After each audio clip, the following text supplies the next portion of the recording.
Why can't I hear this?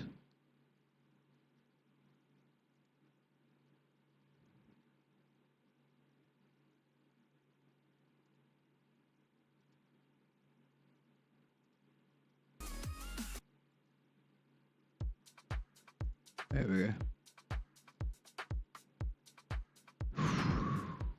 We're back on kick. I decided to keep going with kick.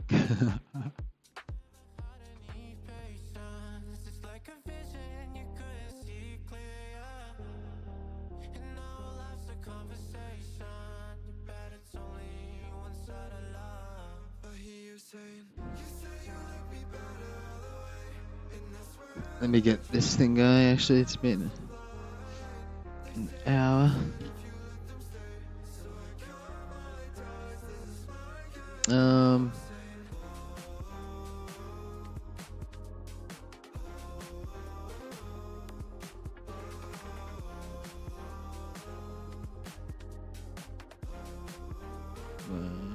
One, two.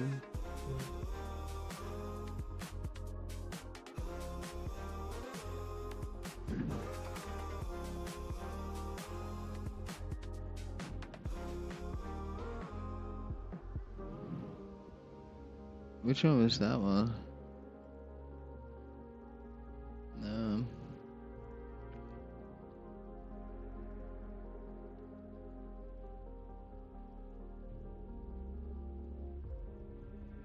I've been sitting, resting, and drifting. That was all that I had, but no more. So no more. I faced it. My scars won't have ghosts. Good song, actually. Not gonna lie.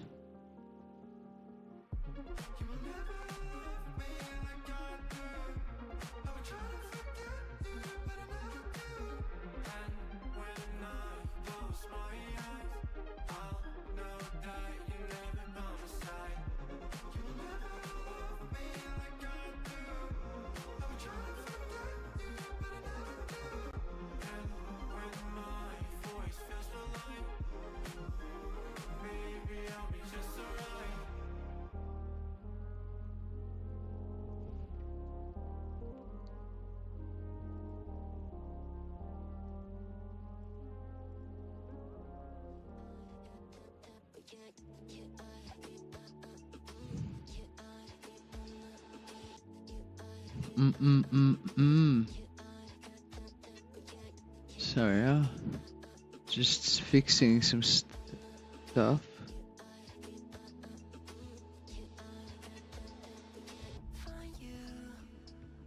Not that anyone cares, because there's no one here yet. I need to get a toilet. Shy to say.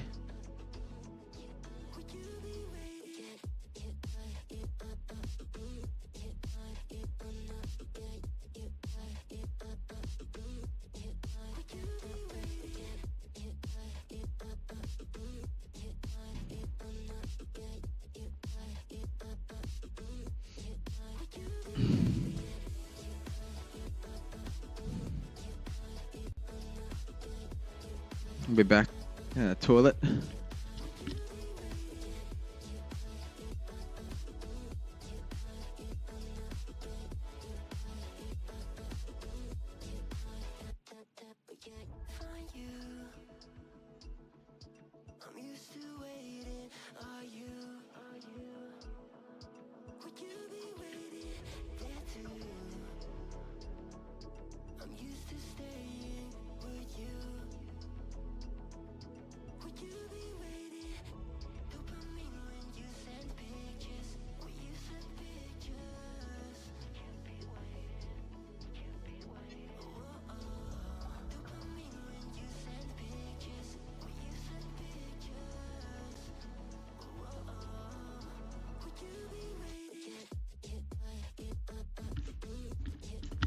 Alrighty, so I'm not gonna lie, I want to watch that DJ Academic stuff again.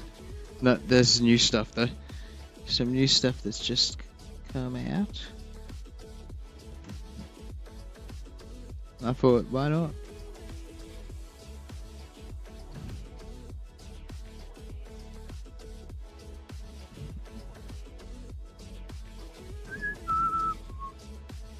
Drop out again. Yeah.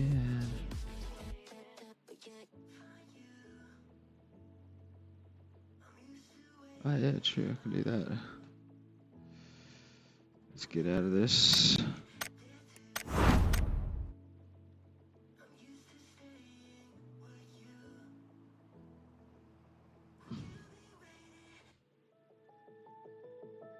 What's this? Oh, it's a group. Okay.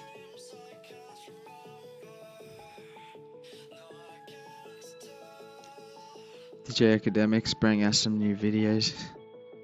Should be quite interesting.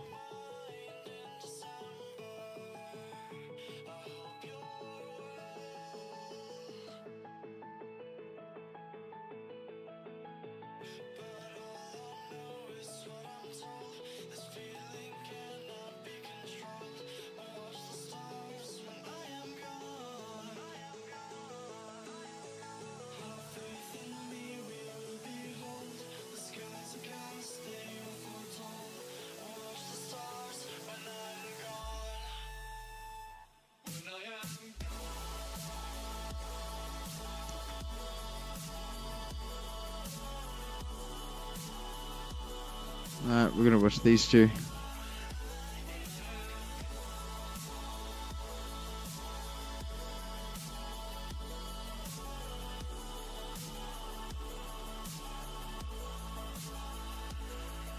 What the fuck?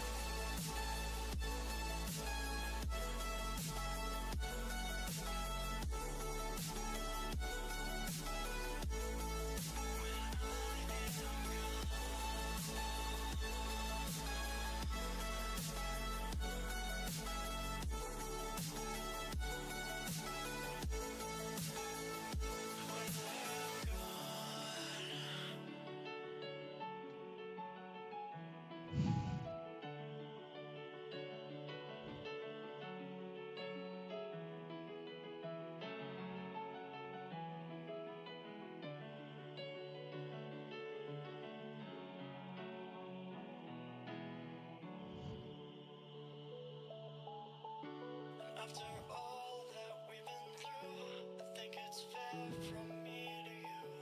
Watch it burn as we soar away. Hey, hey. After all is said and done, and I know. They got me feeling like I'm academic.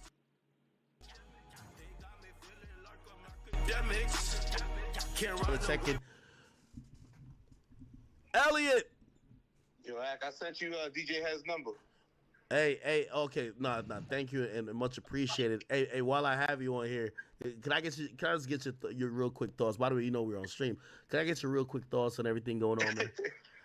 Well, as DJ Head was saying, we did a little test pilot today, trying to do the daily hip hop debate vibe. Okay. With me, Jeremy Heck from Hip Hop DX, and DJ Head, obviously. So, he came with his West Coast hoodie. I wore my Scorpion jacket, and we went at it, man. You know wait, you were Team Aubrey. You know I've always Team Aubrey, man. Even though, the boy might not love me anymore, but, he's number one in my book. But I got to say, man, I'll give you the real. This is obviously was taped this morning, so I didn't hear the song that just came out. I actually am very disappointed in this song. I think that... Really? Yeah, I just think that, the problem I've had with Drake with this whole thing is that he refuses to view Kendrick as a worthy opponent. He still keeps little broing him like we're in the Club Paradise days. You know what I mean? I just don't think that's the right strategy. I say in the thing I that think it's funny. he needs to, deliver bars and go at him. He had at But the he time did, though. before this record came out, he hadn't made even made a record about Kendrick, direct to Kendrick yet. He's all about airing everyone out who's going against him. Obviously, there's a whole movement, and Metro orchestrated a lot of it, right? But I just think he has a thing with Kendrick, and it goes back to even when we did The Crown back in the day, where it's like he views Kanye as the measuring bar. He doesn't view he doesn't get why Kendrick is so big and why people love him so much and the type of music he makes and the success he has. Wait, He doesn't connect to it. Well, isn't it like mutual? It doesn't feel like Kendrick. Like if I'm listening to Kendrick's I think a lot of people don't like Drake, but they all respect him. You can't not respect the boy because of what he's done. Do you think Kendrick respects him? Huh? Do you think Kendrick respects him? Because I'm listening to Kendrick. I think he respects him. I think he does. I think, and I also don't buy the narrative when people always say, "Well, we just want the Drake that sings and not the Drake that raps." I think people love some of those AM/PM records too. Like, you know what I mean? Like, I hate when they say that whole he needs to just sing type shit. I think that's bullshit. Also, I think that we hear Drake barring people up. Drake is a great rapper. Kendrick is a great rapper. So yeah, if Drake does a great AM/PM song, whatever the fuck, I think Kendrick acknowledges that that's a great record and enjoys it. I think a lot of some of Kendrick's content, like a Mr. Morale to Pimp a Butterfly, I don't think Drake necessarily connects to it. I mean, this is all my opinion. You know what I'm saying? Hey, hold on. Oh, I'm sorry. Hey, real quick for everybody who's watching, I see some comments saying, "Who is this?" We got Elliot Wilson on the check-in. The laugh chat, nigga. Literally, pretty much, if we're gonna really think about journalism and hip hop, he's probably the GOAT. Like, the OGs of OGs, a guy who, again, his hip-hop knowledge and also credentials and what he's actually done. Probably also the guy, even contemporary-wise, that probably has the most Drake conversations. The greatest Drake interview maker. That's me, baby. Well, I think you've had the most Drake interviews, if we really on a cumulative level as well, and also until I fucked that up, Ack. Until I fucked it up, Big Ack. Well, messed it up. Well, listen, no one's got one since then, so we don't know. You can't fuck. You can't fuck up something that's not existent. But okay, all right. Two things that I do want to kind of throw back to you. So a lot of people accuse me. They're like, "Yo, Ack, you're like Team Drake. And you're like biased." And I've told people like that's my favorite rapper, right? You know what I mean? I can imagine it's probably difficult for you to cover certain shit coming up when Jay-Z is like Jay-Z's been the favorite for a lot of people, right? And exactly. What I've said in response is that I think a lot of that's the wrong you're chat. an OG of the OGs. I need my YouTube chat. I'm not on Everyday Struggle without my man Elliot Wilson. Give me the YouTube chat. Nothing but love. Give me the YouTube chat. And I crowned you number one in hip hop. Give me the YouTube. Give me that. You saw that, right? Listen, I've seen you're it. Number one. You're number one. Say it with your chest. And I love Mouse, but you're number one right now. You got it. You're number one. Hey, listen. I've realized that. And not as me being number one. I've realized that the platform and what it means in this issue, I feel is bigger than me, and I'm not. I won't take this moment to gloat or anything else. This moment is about the culture. You're turning this shit into Act Center and shit, and fucking having us call in and you're fucking brilliant. Oh, dude. damn it! Very smart. Yeah. No. It's more about the culture more than me. I get on my big ass shit when necessary, but I do know. My dog Wallace, sorry. Yeah, no, I do know that this moment doesn't happen if everybody collectively in the culture doesn't do their part to kind of almost bring music to the forefront. And I could never take. I don't care what it. I just can't take credit like that. What makes me upset tonight is I love every record that's come out in this battle, and I count even the Buried Alive, Drake doing Buried Alive. I think that's slept on. I think all 10 records, I think there's 9 or 10 before tonight's record. I love all those records. I think everyone has done their part. I think this is hip hop's greatest battle. That's a good call for that one. Jay and Nas in the modern era, where you have to worry about, having salacious content and how people are gonna do memes about it. And I see all these, OVO Ho, Michael Jackson. I hate that part of it. I don't care about hidden children. I don't care about none of that shit. Is nasty to me. What I like is the strategies, the outmaneuvering, the cleverness. And, Drake has allowed Kendrick to outclass him in that sense of the timestamp record, of the back-to-back drop of stepping on the family moment after he called it a kill shot with the Denzel. He's outmaneuvered him so far. Now, it's not over, but the problem also with the energy of how the outro of that record is, it makes it seem like he doesn't want to engage anymore. And people are running with that and saying he waved the white flag. He clearly did not do that, but it plays into the narrative that he doesn't view Kendrick as a worthy opponent. He even says it in it. and I think he has to stop taking that approach. Hey, by the way, I'll, and definitely I'm gonna hit DJ Head, and me and him we could, argue it Yeah, out. I'll But connect y'all because I, he's a well-respected DJ in the West Coast, and obviously he has the affiliations, and he has his biases. But and that's what we tap into this in the bigger picture thing that I have coming up on YouTube soon on Up Rocks Hip Hop DX is what does that mean? Why does it seem that the West Coast is so united, right? What is that pride that they have? What is the unification that's there? Why is that? What makes that unique and what makes that special? And does Kendrick really not like Drake? And so we tap into all those issues and have a really deep conversation about that's really good. hey, I resent the idea that he's waving a white flag. He's ready to Yeah, me tap too. out. The He did reason not why. tap out. He did not give up. No, he did not. The reason why, if I was all gonna narrative. think that on Family Matters, he literally says, "I'm about to go on vacation," meaning almost, "Hey, I'm done with this." And if you're gonna have that thought, you would have had that thought then. The mere fact that he returns with the Hard Part 6, that and you've heard it, like it's clearly either written or at least edited in the last day to reference the drop from last night. Yeah.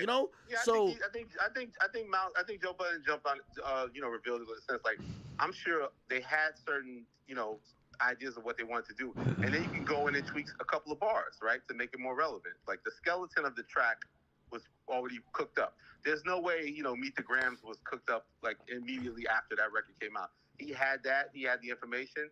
And, then you tweak certain lines to show that you're really literally responding to the record before, which is brilliant. There's nothing wrong with that. That's emceeing. That's craftsmanship. Like, each guy challenged each other and took time off. And, you gave them a clock. You gave everybody a clock, and then people eventually respond. So that, all of that is great. And again, I loved every move of this battle so far until tonight. I didn't like this move tonight. I didn't like him step back. The mustard shit is undeniable. And even he hints at that he would like that as a bop. Like you said it. You had the great thing of me. Like I don't like the lyrics and I don't like those allegations and all that bullshit. But it's a bop and it's a smart strategic move when you make such a dark record or a sinister kind of vibe to then go to that, and the record just feels so West Coast, And it's like it doesn't even have to be a national hit. If forever will be a regional hit, and it gives the West Coast the backing, to go behind Kendrick. What we love about Drake, I think, is that Drake runs around like the Jay-Z, where he wants to be the leader of our culture, and he carries that. And he said in our interview about what makes him different than K-Dot and Cole.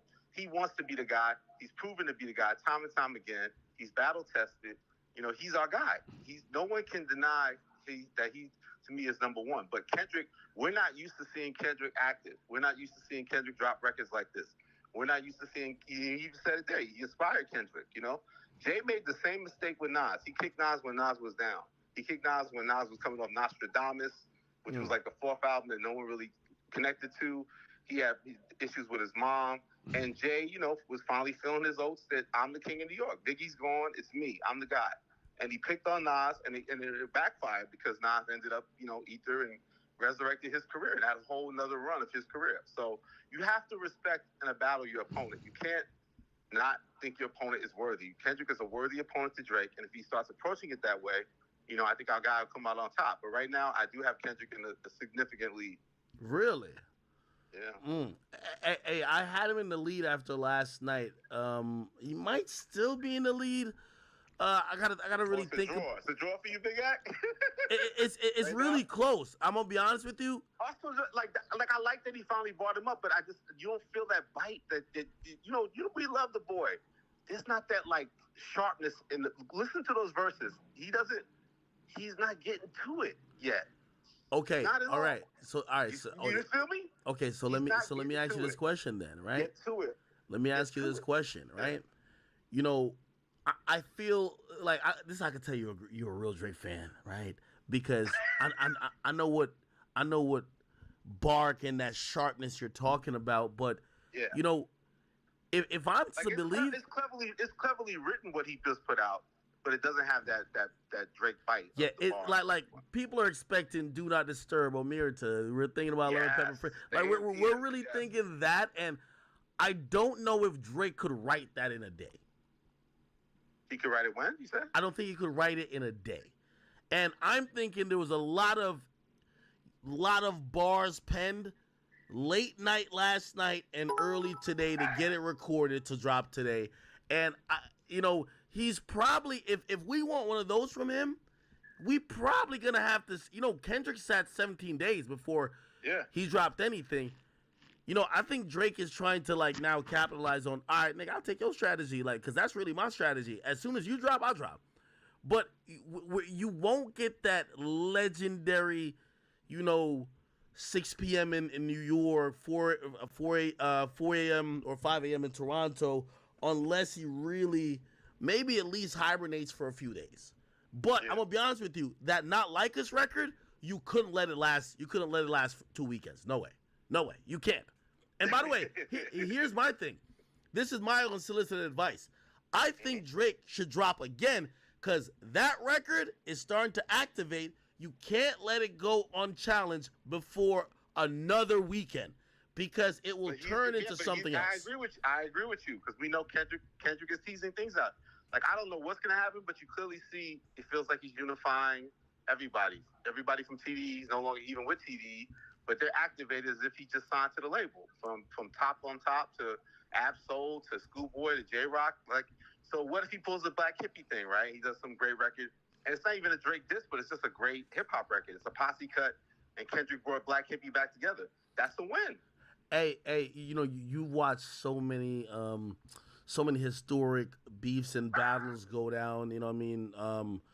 Pac and Big, Jay and Nas, and just so many different issues that has been, at least dealt with to some level on Wax. I'm watching how this is unfolding today. This morning, I told people, I said I couldn't sleep. I basically, I'm waking up, not necessarily in cold sweats, but I'm checking my phone, and the niggas from the West Coast is burning up my line. And what they're also telling me is that they're excited out here, Big Mac. Yeah, what they're also telling me is that this record is kind of almost reuniting the coast. And then I almost look at it where it's obviously, we clearly would never want some East-West shit again because of what's happened before. But it's there's a conglomerate and I feel like Kendrick is representing the coast while Drake is kind of just standing alone. We don't even see any artists next to him. Yeah. We see I see Roddy Ricch tweet out, yo, Compton's up, Crody. I see Mustard say, yo, I had to hold it down for the West. I feel like Drake is kind of hold it down for the West Coast. He got his team of great producers, Boy Wonder, but it's kind of like a man without an island, a man without a country. A little bit. It's no, and also I think he's going against the whole West. It feels. Also, what I think you're hitting at is look, sometimes these things get personal and get escalated, and real life tragedies can happen. So there is a concern there. I'm not of the mind when people say, "Well, this is just going to stay on wax." We're all grown men, but it's unfortunately that hasn't been our history in hip hop, right? So I have those concerns. I think me and Head spoke about that in our thing, the bigger picture. So I think I'm a good segue to call him next. Because, people do move a certain way, right? And certain lines get crossed, and you keep this personal side of it. That's the thing I hate, too. I hate that, it feels like the post-Pusha T moment that you have to have this secret unveiling in your content, or else, it's not an effective diss or a battle. I don't like that part, and whether the guy has a daughter or not, or whose father is the daughter of this, I don't care about that part. I care about the content itself outside of that. And yeah, I think there's real life concerns if it continues to escalate, continues to get crazy. It is inspiring to me. I think we're all inspired as hip hop fans to just see Kendrick so active, but again, there is a love for Kendrick in the West Coast. He's their king, he's their leader, he's their guy, and it's energized the city. So, it has to be watched. All right, man. Listen, I'm on the big act stream, baby, the king of media, man. You know what I'm saying? Hey, no, listen. This stream belongs to the people, and this is why I'm serious. I've been telling people. You're not mad at me about that Meek Mill shit anymore, bro. We're cool again, right? I got mad at me. I tried to check him on the Meek Mill shit. He broke up with me, but you're back. No. I was never mad at you about it, but I had to I'm always respectful to my OG, but I had to ignore you on that one. I'd be like, yo, man. You ain't see this other thing. I respect the big act. You know what I'm saying? Yeah, no, I've been trying to get different voices on here to balance out the conversation. Because you know, number one, there's so many other people like yourself that are hip hop historians that have contributed, that have covered, and really, done the narrative of hip hop as a culture for the last, and like, I love like you giving Carl Cherry light too, because people know Carl. I mean, you know him, Spotify, big executive, pioneer in the streaming space, and like he was also very interested in those early deals that Apple did with artists like Chance the Rapper and things like that. Mm-hmm. He doesn't get credit for that stuff, but his background is just like me, Double XL magazine. Like he's a journalist, he's a true journalist. So I like when you give him light because he's a behind the scenes dude, and it's great that you're using your platform to have that conversation. I think it's inspiring, and I'm trying to do a little something here, man. So I'm live. I want to get your feedback on it because even though we taped it before this Drake drop, I think it's still relevant. A lot of things that I said were reflected in what happened tonight. That I wanted Drake to go at him on some AM PM shit, like you and Joe talked about, and I wanted Drake to take him on in a way that he feels he's a worthy opponent and go at him. And I feel like he didn't do that part, and I think that's why that record fell short a little bit to me. Okay, all right. Listen, people, go check my man Elliot Wilson out. He has an upcoming project. Be on YouTube soon after you get off Act Stream. Yeah, the bigger picture, y'all go check it out. Obviously we're all consumed by this back and forth, but there's so many different angles to look at this. And let me tell you this: history always repeats itself. And this is why, of course, I got to tap in with the OGs because they have seen how these things has played out.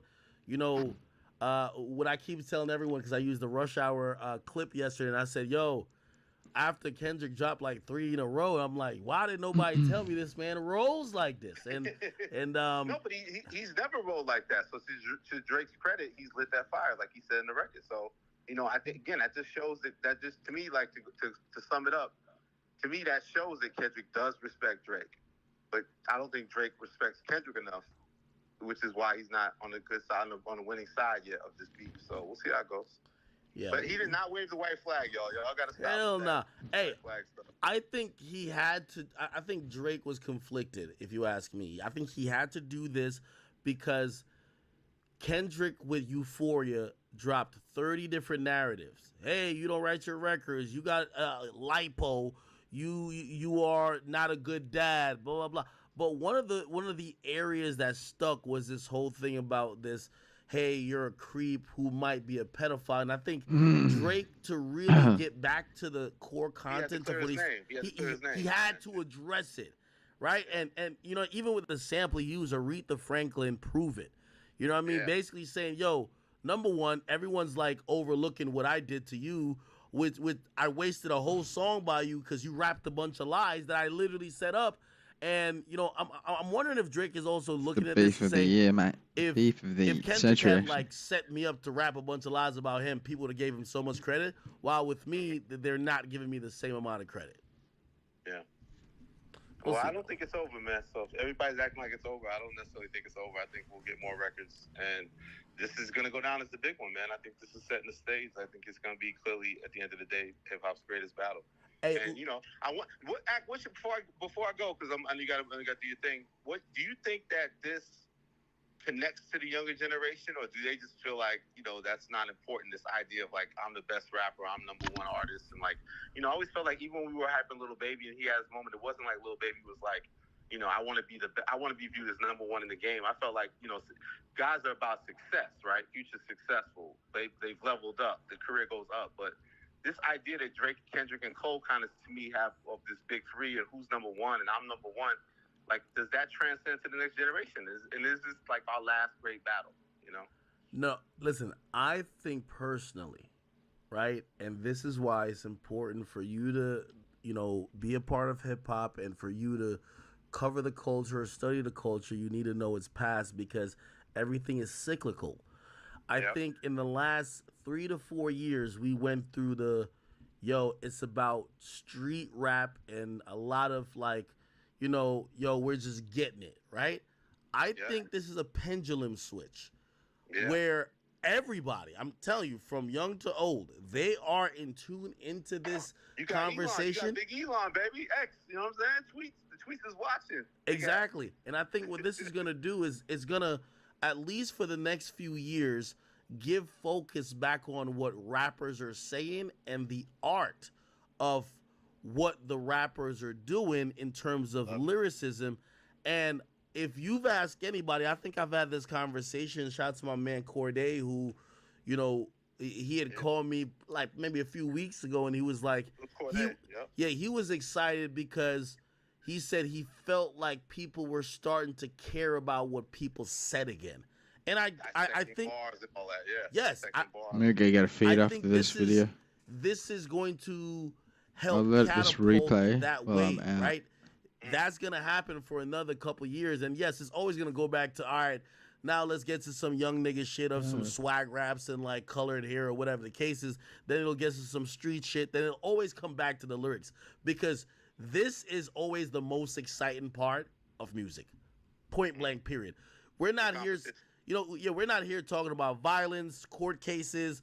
We're not talking about these ancillary things that really we don't want to happen, but sometimes it's a part of the culture. We're talking about beats, lyrics, songs, competition, and this is the core essence, if you ask me, of what music and really being an MC is. Why people put pen to the pad or even get in the booth to even add vocals to an instrumental. So I think it's gonna switch. I appreciate you, brother, man. I gotta pull up to the stream one time, man. We did your podcast, but one day I want to come to the crib and come on. The streamers, you know what I'm saying? These streaming kids, man. I gotta watch y'all, man. These streamers is out here killing it still. Come on, man. Let's do it. Let's do it, man. Appreciate you, OG. All right, big guy. Appreciate you. Peace. Peace. All right. Okay. Kendrick ain't dropped while I'm on the call, right? Kendrick, you ain't dropped yet, right? Yo, Kendrick right now with his hand over the button like, say another motherfucking word. I'm going to drop my song right now. It's going to be very interesting how Kendrick treats this time because I think this Not Like Us record is a coastal cultural party joint that he would be incentivized not to step on, but Drake needs to step on. So I think Drake probably has to drop not two more, but at least something else to try to switch up that dynamic. And I'm wondering if Kendrick continues his same pattern of, oh no, I'm just going to keep dropping, especially when he got a record that's now starting to move. So we'll see. All right, let me call DJ Head. And by the way, and Jay-Z is like, Jay-Z's been the favorite for a lot of people, right? And yeah, exactly. What I've said in response is that, I think a lot of media, and you're an OG of the OGs. And by the way, if you guys don't know, I'm not on Everyday Struggle without my man Elliot Wilson. Elliot Wilson has shown me nothing but love. And I crowned you number one in hip hop media today. I gave you the crown. You saw that, right? Hey, listen, I've seen you're number one. You're number one. Say it with your chest. And I love Mouse, but you're number one right now. You got it. You're number one. Hey, listen, I've realized that, and not as me being number one. I've realized that the platform and what it means in this issue, I feel is bigger than me, and I'm not. I won't take this moment to gloat or anything else. This moment is about the culture. You're turning this shit into Act Center and shit, and fucking having us call in and like, you're a fucking brilliant dude. Very smart. Yeah. No. It's more about the culture more than me. I get on my big ass shit when necessary, but I do know. My dog Wallen, sorry. Yeah. No. I do know that this moment doesn't happen if everybody collectively in the culture doesn't do their part to kind of almost bring music to the forefront. And I could never take. I don't care what it. I just can't take credit like that. What makes me upset tonight is I love every record that's come out in this battle, and I count even the Buried Alive, Drake doing Buried Alive. Like I think that's slept on. I think all 10 records, I think it was 9 or 10 before tonight's record, I love all those records. I think everyone has done their part. Of what I think this is hip-hop's greatest battle. Time will tell. I think it's hip-hop's greatest battle. It's Jay and Nas in the modern era where you have to worry about, having salacious content and how people are going to do memes about it. And I see all these, OVO Ho, Michael Jackson. Like, I hate that part of it. I don't care about hitting children. I don't care about none of that shit. Is nasty to me. What I like is, the strategies, the outmaneuvering, the cleverness. And, Drake has allowed Kendrick to outclass him in that sense of the timestamp record, of the back-to-back drop of stepping on the family moment after he called it a kill shot with the Denzel. He's outmaneuvered him so far. Now, it's not over, but the problem also, the energy of how the outro of that record is, it makes it seem like he doesn't want to engage anymore. And people are running with that and saying he waved the white flag. He clearly did not do that, but it plays into the narrative that he doesn't view Kendrick as a worthy opponent. He even says it in it. And I think he has to stop taking that approach. Hey, by the way, I'll you know, and definitely I'm gonna hit DJ Head, and me and him we can, you know, argue it out. I'll But connect you off. Yeah, he's a well-respected DJ in the West Coast, and obviously he has the affiliations, and, you know, he has his biases. But, you know, and that's what we tap into this in the bigger picture thing that I have coming up on YouTube soon on Up Rocks Hip Hop DX is, what does that mean? Why does it seem that the West Coast is so united, right? Like what is that pride that they have? What is the unification that's there? Why is that? What makes that unique and what makes that special? And does Kendrick really not like Drake? And so we tap into all those issues and have a really deep conversation about that's really good. hey, I resent the idea that he's waving a white flag. He's ready to tap out. The reason he did not why tap out, he did not give up. No, he did not. The reason why, if I was the going to narrative. think that on Family Matters, he literally says, I'm about to go on vacation, meaning almost, hey, I'm done with this. And if you're going to have that thought, you would have had that thought then. The mere fact that he returns with the Hard Part 6, that if, you know, and you've heard it, like, it's clearly either written or at least edited in the last day to reference the drop from last night. Yeah. You know, yeah, so I think Joe Budden jumped on, you know, revealed it in a sense. Like, I'm sure they had certain, you know, ideas of what they wanted to do, and then you can go in and tweak a couple of bars, right, to make it more relevant. Like the skeleton of the track was already cooked up. There's no way, you know, Meet the Grams was cooked up like immediately after that record came out. He had that. He had the information. And, you know, then you tweak certain lines to show that you're really literally responding to the record before, which is brilliant. There's nothing wrong with that. That's emceeing. That's craftsmanship. Like, you know, each guy challenged each other and took time off. And, you know, you gave them a clock. You gave everybody a clock, and then people eventually respond. So that, you know, all of that is great. And again, I loved every move of this battle so far until tonight. I didn't like this move tonight. I didn't like him. The mustard shit is undeniable. And even he hints at that he would like that as a bop. Like you know, you said it. You had the great thing of me. Like I don't like the lyrics, and I don't like those allegations and all that bullshit. But it's a bop, and it's a smart strategic move when you make such a dark record or a sinister kind of vibe to then go to that, and the record just feels so West Coast, you know. And it's like it doesn't even have to be a national hit. If forever will be a regional hit, and it gives the West Coast the backing, you know, to go behind Kendrick. You know, what we love about Drake, I think, is that Drake runs around like the Jay-Z, where he wants to be the leader of our culture. And he carries that. And he said it in our interview about what makes him different than K-Dot and Cole. He wants to be the guy. He's proven to be the guy time and time again. He's battle-tested. You know, he's our guy. No one can deny that he, to me, is number one. But Kendrick, we're not used to seeing Kendrick active. We're not used to seeing Kendrick drop records like this. We're not used to seeing, he even said it there, he inspired Kendrick, you know? Jay made the same mistake with Nas. He kicked Nas when Nas was down.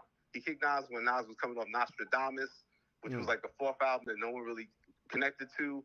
He had issues with his mom.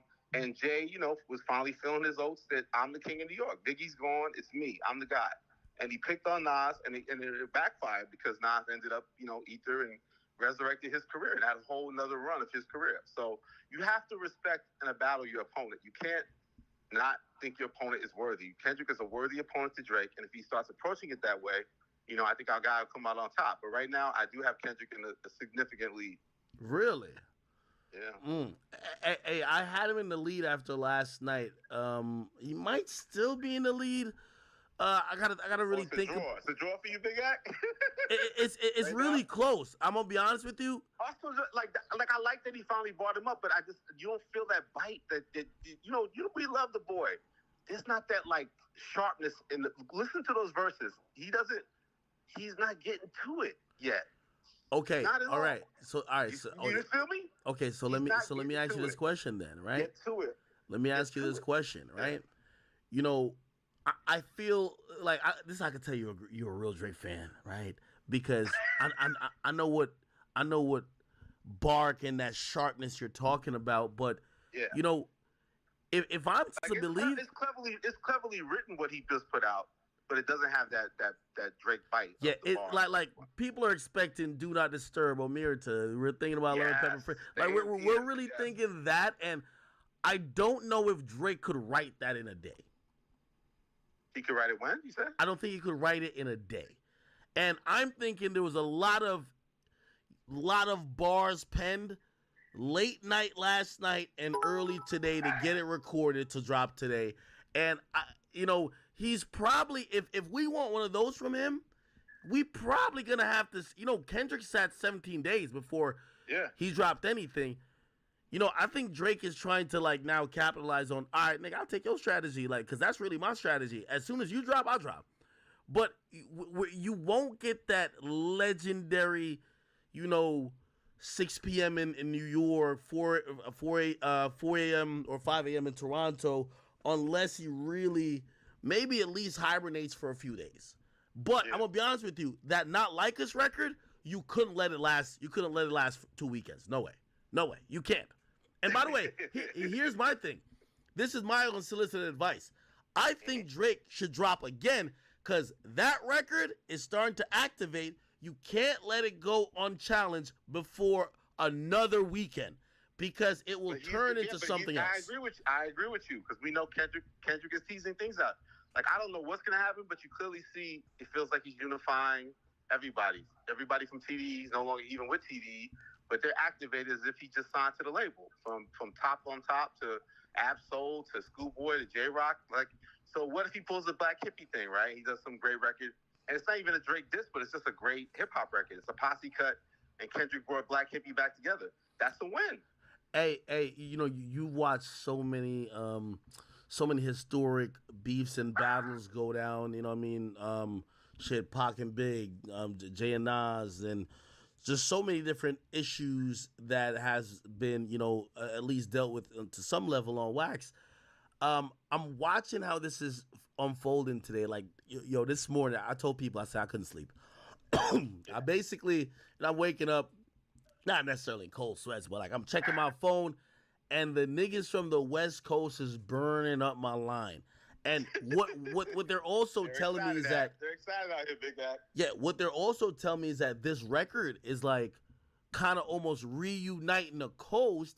And then I almost look at it where it's obviously, we clearly would never want some East-West shit again because of what's happened before. But it's there's a conglomerate and I feel like Kendrick is representing the coast while Drake is kind of just standing alone. We don't even see any artists next to him. Yeah. We see I see Roddy Ricch tweet out, yo, Compton's up, Crody.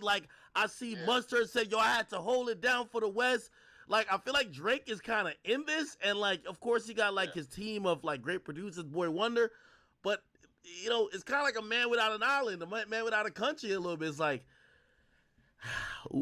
no, and also I think he's going against the whole West. It feels.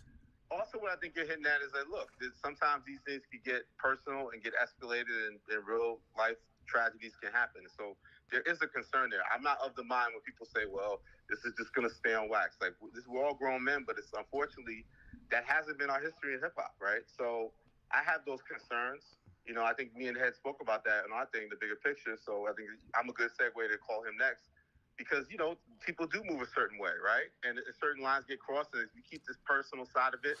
That's the thing I hate, too. I hate that, it feels like the post-Pusha T moment that you have to have this secret unveiling in your content, or else, it's not an effective diss or a battle. I don't like that part, And whether the guy has a daughter or not, or whose father is the daughter of this, I don't care about that part. I care about the content itself outside of that. And yeah, I think there's real life concerns if it continues to escalate, continues to get crazy.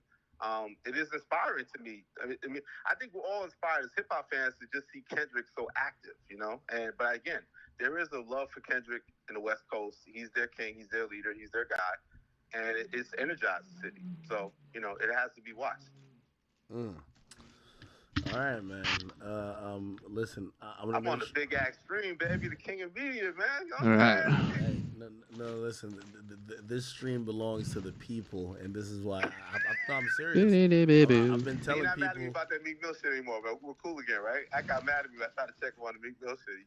He broke up with me, but you're back. We're No, no, cool no, no. I again. was never mad at you about it, but I had to like, I'm always respectful to my OG, but I had to ignore you on that one. I'd be like, yo, man, like you ain't see this other, this I other respect thing. the big act. I respect the big act. You know what I'm saying? Um, yeah, but yeah, no, Okay. I've been trying to get different voices on Uh, here to balance 10 out the minutes. conversation. Perfect. I'm gonna eat this while I watch this, and then we go play more games.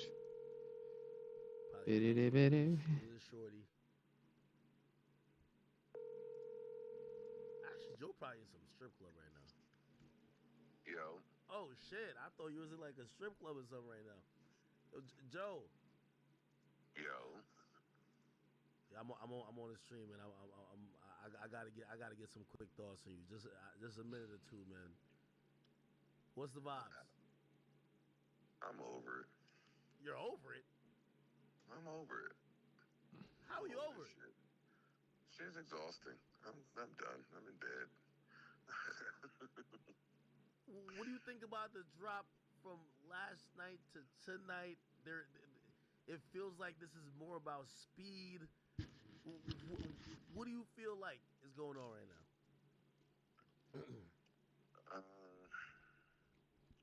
Too much. I just feel like too much is going on. Like yesterday was a lot. Today Drake sounds exhausted. It's like I'm exhausted. I feel. I don't blame him. I don't know what's going on. I want these niggas to stop. I'm over it now. Well, if you're saying that, we're gonna start talking about a winner, right? Well, we know the winner. Do we? All right, I'm not doing this with you right now. Okay. Who's the winner? If it ends right now. If it ends right now, are we counting the lies or not? Oh my God, yes. We're counting all the lies. It's okay to lie. Oh man. Well, it's not over yet. Though. It's not over yet. It's not over yet, motherfucker. Hey. Hey. Honestly, hey, listen. This goes on until the rightful winner wins. It's one of those. Hey, it's like when the NBA got some shit going on. Oh, where are they about to lose? All right, another overtime. Come on, let's get it right. It's like the NFL. When are you gonna get some rest? Oh no, I'm well rested.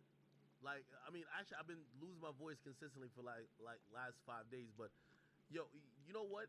I've been thinking as MCs, like, what the fuck are they doing? Like, are they having a good time, or are they just literally stuck in a studio, being like a slave to our unrealistic demands for really quick records? I think Kendrick might have been in the studio anyway. I think Drake is getting annoyed with having to go to a studio to answer to this bullshit. He's probably in the embassy chilling. Like, the studio's probably in his room. Yeah, that's true too, but he didn't sound happy that he had to go in the booth and address any of that shit. Yeah, well, I think it was a subject matter I had to address. Yo, you just made a possible outside song, and you're talking about me on a level that I don't want to be discussed on. Yeah, I want the battle to end after Not Like Us. Like, what I learned today is I like Drake on offense and not defense. And this battle, for some reason, has put him on defense, and I don't love it.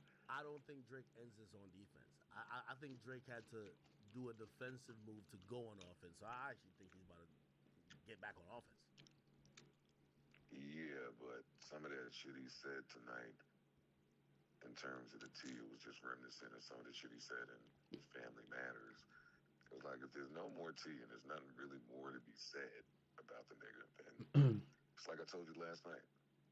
Rap and then head off into the sunset on a horse. Like, there's nothing more to say. There's nothing more to do. Like, the people that think Drake won already think Drake won. The people that got their mind made up on Kendrick, they already feel that way. We got some great music out of this shit. Kendrick gave us a dance bop, like. But if he ain't gonna put one of them beats on and just go ham on this nigga, then I don't want to keep hearing Drake have to defend his legacy. Yeah, me as a fan, I either want maybe another rapidy rap song, or I want a hit song, or I want him to transition out of this the same way he transitioned out of that Pusha T shit, which is drop 18 hits simultaneously. Because Okay, well then, I do think people are thinking that they're like maybe he's affected, even if there is, let's say part of the culture that felt he didn't get the better of this, back and forth. I personally think his career is not affected, and I think anytime shit like this happens, he just drops 10 hits and let's keep it moving. all right. Well, if that's the game plan, I'd like to see him do that too. Okay, okay. So Uh, we got our money's worth out of this. This was good. I was trying to ask Elliot Wilson earlier, has there been any other battle where either the responses has came in quicker succession? It's been 5 rounds each, so there's 10 songs that we can discuss. If there was, I certainly don't know it. I don't remember the time. Hmm. I can't remember this ever happening at this pace. Interesting. Yeah. Well. Not with two of the biggest dudes. Not with the two biggest dudes at this pace. We never got that. Hmm.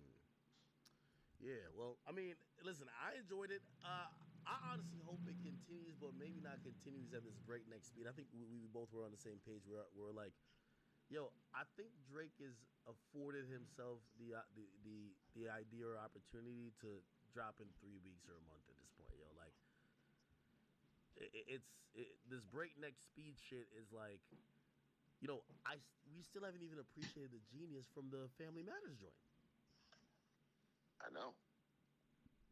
I know. I played it today though. Now I've been appreciating more with time. I played a bunch of it, so I don't know, man. Listen, man, get some fucking rest. Don't let these rappers fucking ruin your sleep schedule. Oh no, I love this. I kind I of know love you it. do. I'm glad you do though. But I'm over these niggas. I'm over it. I'm off it. I guess I can't be over it because I gotta go to work and talk about it. But after that, I'm done. All right, I had DJ Head on and he was trying to say the battle is over, which I'm hoping this is. I hope it doesn't end like this because I as well I didn't like the defensive, and I even see Charlemagne text me too. He was just like, "Yo, I told you before that one of the things that Drake shouldn't do is Oh, explain himself. much better. Explaining yourself doesn't I'm work well in full. battle because now I'm you're full of food. starting to, Holy fuck. look like the person who's weak. Oh man, I need to clean the I think he kind of glasses. had to explain himself because it's these Need to serious clean the allegations. glasses. Need to But clean the I can see why glasses. people think that. Need to clean the I think if he comes back with glasses. another record immediately, it's all good. But this breakneck speed shit is like stressful. I can imagine, bro. Yeah, I do see a lot of people clowning him for the defense, the defense record. Like, hey, I'm not a pedophile. It's like, all right, it's just a weird thing to say, have But to say in a rap battle, right? and I tweeted it earlier. Catch 22. If you don't address it, it's an elephant in the room. You address it, you seem more guilty. Yeah, it just seems. I ain't gonna say guilty. It just seems weird. It's a weird thing to have to defend yourself over. So tough spot to be in. Yeah. And I understand the Drake fan and you not wanting it to end this way. I do. No. I'm okay if it ends this way. Like, again, my whole thing was I didn't want him to get embarrassed. Now, not only that is I wanted to see some fine rapping, right? Like he makes hit songs all the time. Like, I mean, I could name 200 Drake hits. I wanted to just Crazy. see bars. Now, I think the masses might just want to see Drake do another rendition of Back to Back. Me, I've always said if you put both of these, you put Drake on any track with his counterparts, he smokes them niggas when he wants to, right? I think his pen has gotten resharpened, so I just wanted to see him just out rap these niggas because that's what I talk shit about. Like, yo, you niggas can't rap with my guy. Like, you know what I mean? Like, yeah, you know what I mean? Keep reading the history books and coming up with shit, but my nigga really get to it. Well, he gave you something for you to hang your hat on. Yeah, I need a little bit more. I need a little bit more, but it's one okay. last joint. I need a little bit more, but you know, if it comes later on, I'll still count it. I'm serious. The battle ain't done until they're completely done dissing each other. So if 6 months later Drake drops the fucking Scary Hours with like 3 like joints, I'm sorry, it still counts. I bet it does. I'm not mad at you. Fuck it. Yeah.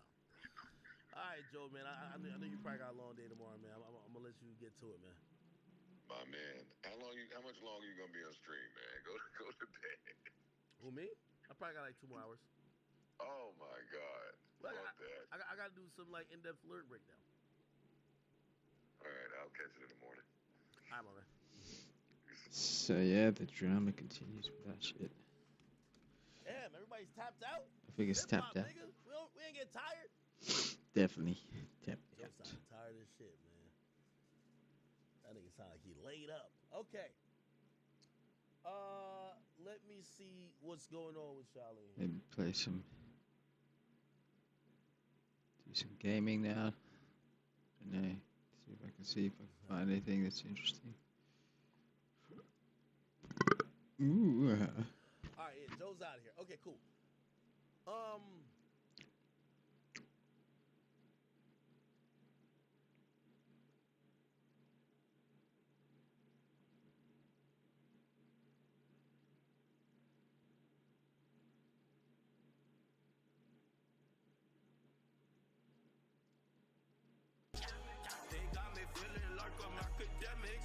Academics.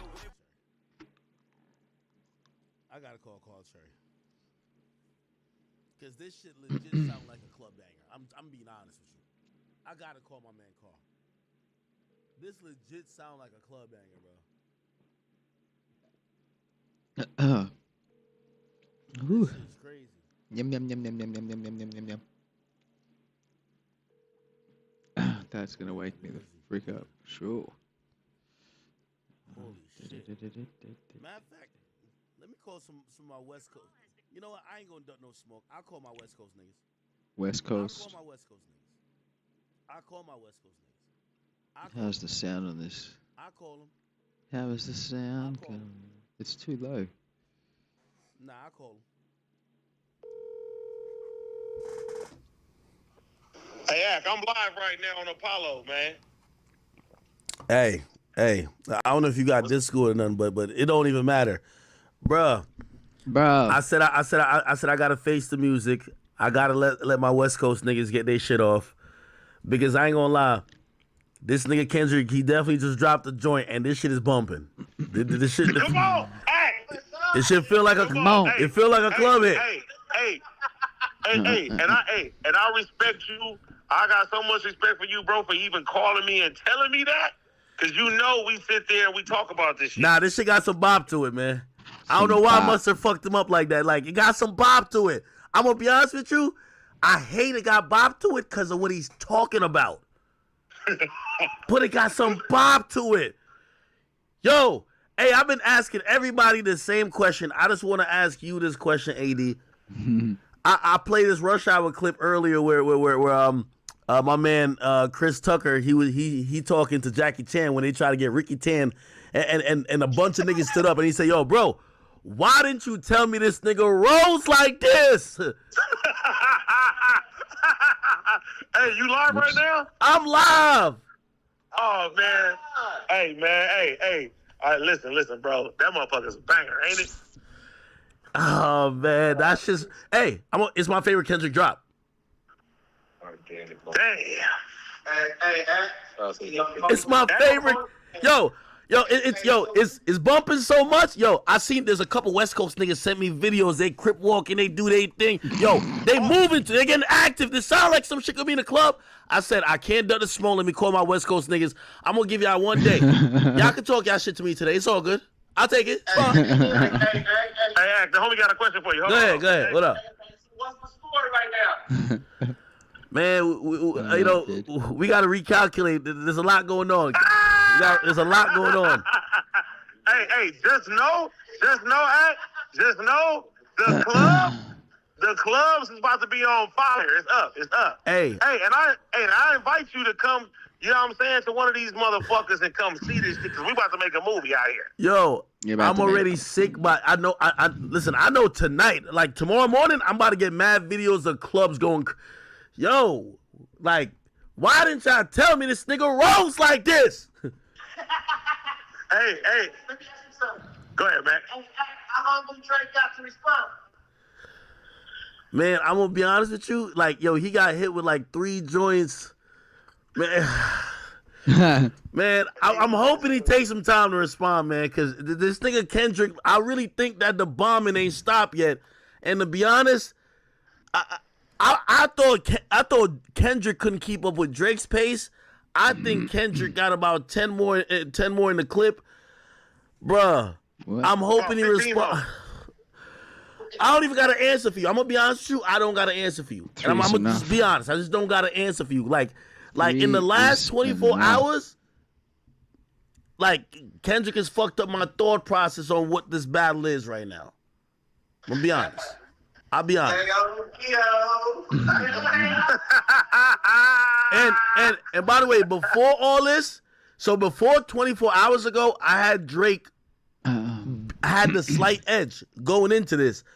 After what we've seen so far, which by the way, I like the Drake record, but yo, this nigga Kendrick just stepped on it, bruh. And then today he just stepped again. I'm gonna be honest with Ain't you. nobody ever say you compromised again. Ain't nobody say that. You keep it fair, Ad. 100%. Bro, I'm telling you, I ain't gonna lie, I'm vibing to this joint, and I kind of hate that I am though. Because like I do think that the subject matter, like I don't want a nigga to get a hit song off calling another nigga like a pedophile, bro. Yeah. Like I don't want that to happen, bro. But I ain't gonna lie, I don't know why this nigga must have went crazy. Bro, we got real unity on the West Coast, bro. I know. See how prideful we are, bro. I've realized that, man. I've realized that. Hey, listen. Yo, first, Let me tell you something, Ad. Everybody on the West, bro, we fuck with Drake music, but when it come down to Dot, bro, one of ours, hey, listen, all that shit stop. Oh, that shit. That shit is done. Like, we don't do that. Niggas coming at Dot, nigga, hey, listen, we ain't playing nothing right now. yo, even When this shit over with, then we go back to it. hey, remember Whack 100 was just like he thought Drake had the advantage. He already texted me. You know what he said? Man, What'd he say? He said, man, Kendrick got this shit, man. I'm like, no, Whack, don't flip, don't switch up. I ain't gonna lie. Hey, I'm Now, gonna give. listen. Look, this is crazy because some of your people from the academy had texted me. They was like, "Hey, AD, yeah, you was right, bro. This is bad." So I knew it was going. You know what I'm saying? Trickle down. I'm like, I want to see if Ad gonna keep it 100 about what's going on right now, nigga. West side. I'm gonna be honest with you. So, and this is me. Like, I know y'all gonna have an answer for this. I know how people view the West Coast. We've watched Ice Cube navigate and go through issues. Snoop Dogg, of course, you know, wasn't born on the West, but he epitomizes the West. Even how Pac moved in when he had issues. And I'm gonna be honest with you. I was saying I don't know if, like, to make it simple and use a phrase a lot of people use, I ain't know if Kendrick had that dog in him. You feel me? So I'm Man, like, look at this all right, stuff. he might think this is some artsy, crafty project. He might just drop one thing and like go away. Dropping the shit. This nigga look like every time Drake posts an IG story, he's dropping a record. What Hey, the fuck listen. is going on? That nigga been waiting. Listen, that nigga been waiting on a moment like this, bro. Like, I'm letting you know this shit right now. This shit is real. Like, listen, fast forward, rewind back when me and you was first talking about this shit. I told you, I said, listen, bro, God is coming. You like, no, he not. Ooh. I let you know, bro, what was about to happen. I really, and listen, I could admit when I'm wrong. I honestly thought that Kendrick was gonna move on his own time.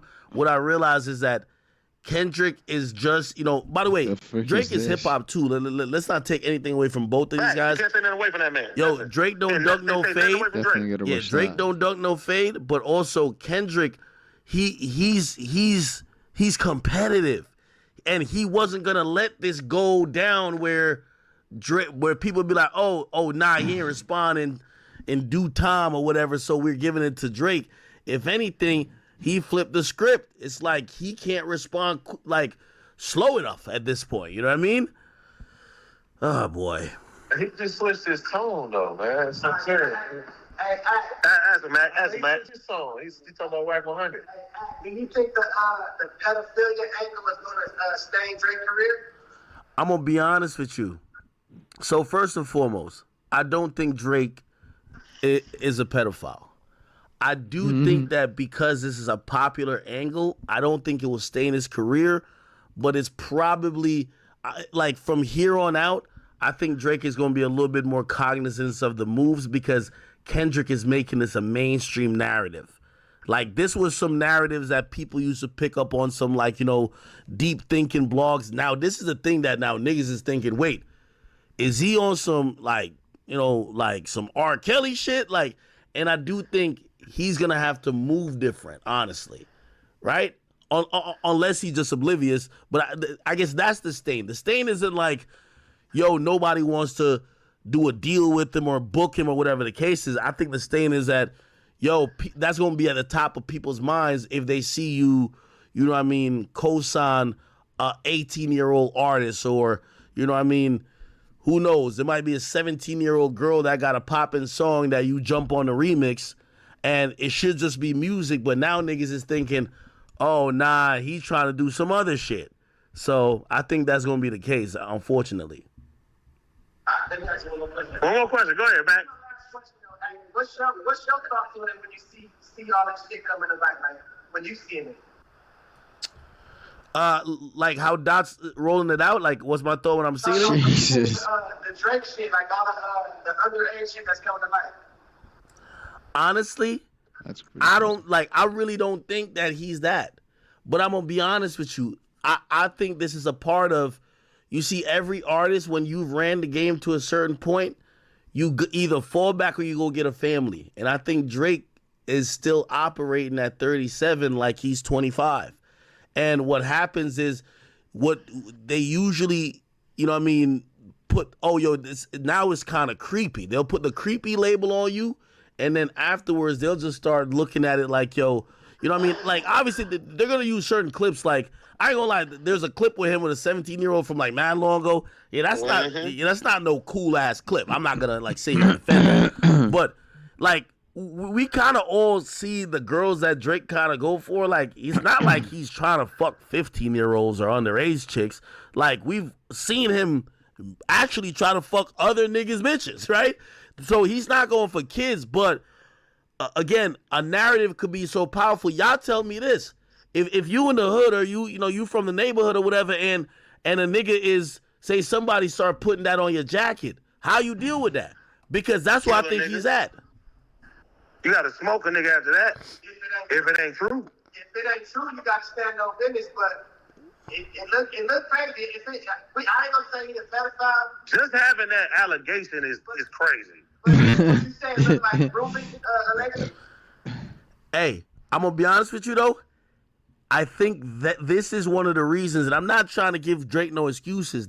If Drake stops responding, this might be one of the reasons. Like, bruh, there's no way to respond to an allegation that you're a pedophile on record. You can't rap back at a nigga who said you're fucking little kids. What you gonna say? No, I'm not. You gonna sound even more guilty.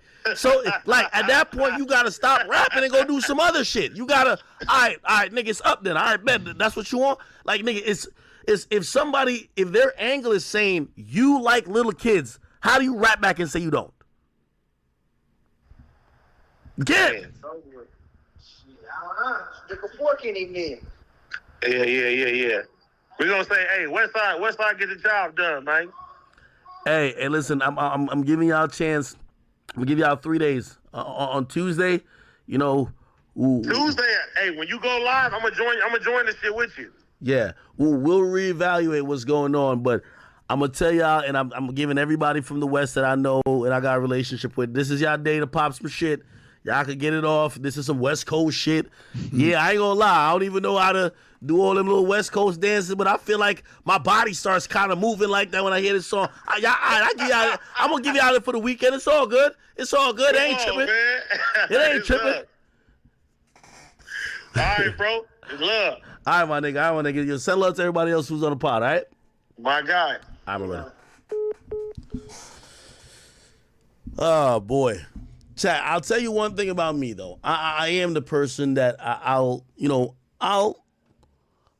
definitely be accountable for what is being either said or I thought with Drake dropping last night, we were gonna have a good 5 days of me like, yo, Kendrick, when are you coming back, nigga? I ain't gonna lie, I was ready. Kendrick, when you finna drop, nigga? Drake on your head, he switched up beats 3 times. Talking about your marriage, nigga. He said your kid might not even be yours, nigga. I was ready. Soon as I'm getting ready. I'm vibing out. I'm looking in the chat. The chat's like, yo, Kendrick just dropped. I'm like, all right, these niggas trolling me. All right, let me keep dancing and shit. I look in the YouTube chat. Kendrick just dropped. Rumble chat. Kendrick just... It's a whole lot of shit going on, man. Whole lot of shit. All right.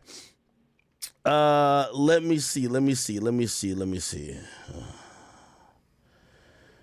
Oh my God.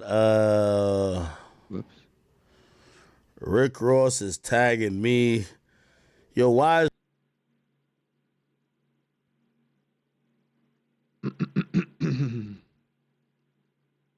Interesting.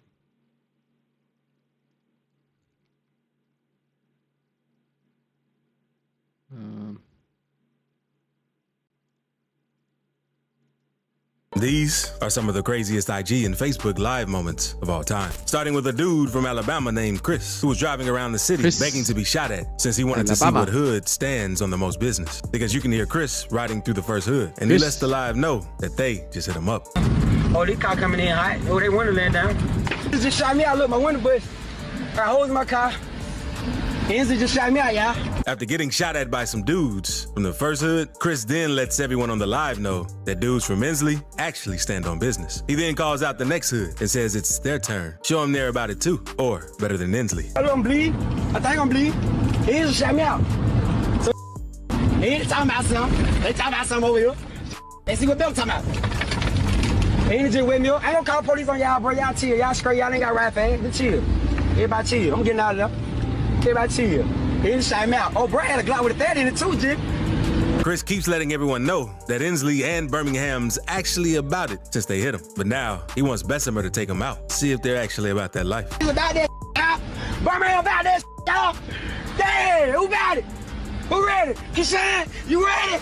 Sometime with 308. I think they'll shoot a 9. This guy's crazy. I think it was a 9 shooter. Chris then let everyone on the live know he was headed to Shell's gas station in Bessemer so they could go ahead and take him out. I'm gonna get y'all there. I'm gonna get y'all there. Get y'all British to take me out on that. Up in the park at Shell. Y'all This going guy's race. going crazy. Y'all one shot. Them boys' hands and clap me out. But I'm gonna let Belsom. I was born and raised in Belsom, Alabama. Not too long after pulling up at the gas station, some random dudes pulled up to help Chris out since he was hurting. But seconds later, the camera goes black and you could hear firing in the background. Come here. Move my leg. Come here. I'm dead. No, you ain't. Thankfully, Chris ended up making it out of this situation alive. But unfortunately, not too long after this, he ended up losing his life at another gas station in Bessemer, Alabama. Now, let's move on to a man that got caught slipping on live crazy. after he just got done robbing someone. The man went on live and started dissing and flexing on the man that he had just robbed since it was one of his ops. Man, it's raw. God, man, I be striking for real. Y'all know what the going on with God, man. Get away though, ain't I just robbed me an African?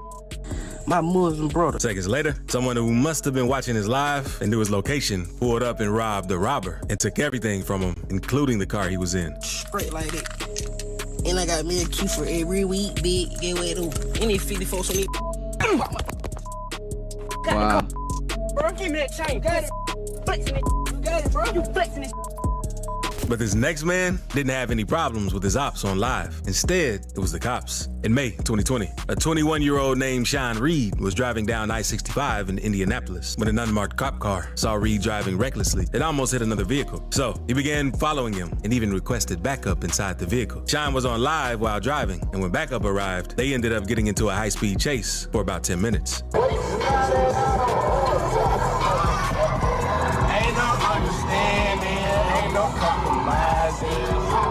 The chase eventually ended when Shine drove into a local business and parked. He attempted to get out and run away, which led to Shine getting tased by the police. Get the out. Oh, baby, what's this, Michigan and what? Michigan and what, Ace? I'm finna park this motherfucker on 62nd in Michigan. Somebody come get my stupid. Please come get me. Please come get me. Please go get me. I'm on 62nd in Michigan. I just parked this Go. Please come get me.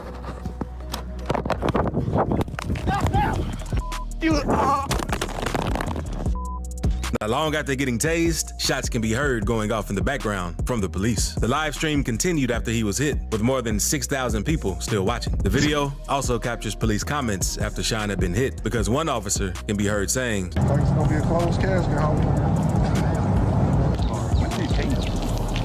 Probably run after him and then tase him, and then I'm saying that's a good thing to shoot at him. Yeah. One of the detectives eventually notices the phone and ends the live. But the video quickly started going viral on social media, leading to accusations of police brutality. Police claimed that Sean fired first, and they were just protecting themselves. But the comments definitely weren't a good look. The officer who did it was put under investigation, and Sean's mother ended up winning a wrongful death lawsuit for $390,000 in February 2023. But now, let's talk about GBO Gaston, because he's a LA rapper known for dissing people for clout. After Nipsey passed, he started claiming that it was his body. Gaston originally came up as a gaming YouTuber, but he started going crazy on social media, chasing clout and trying to act hard. He threatened dudes like Crip Mac on IG Live before. And there's even one video that surfaced that shows him blowing at one of his ops while they were on IG Live with each other. Where's Ty? Damn me! He's shot in the area, man.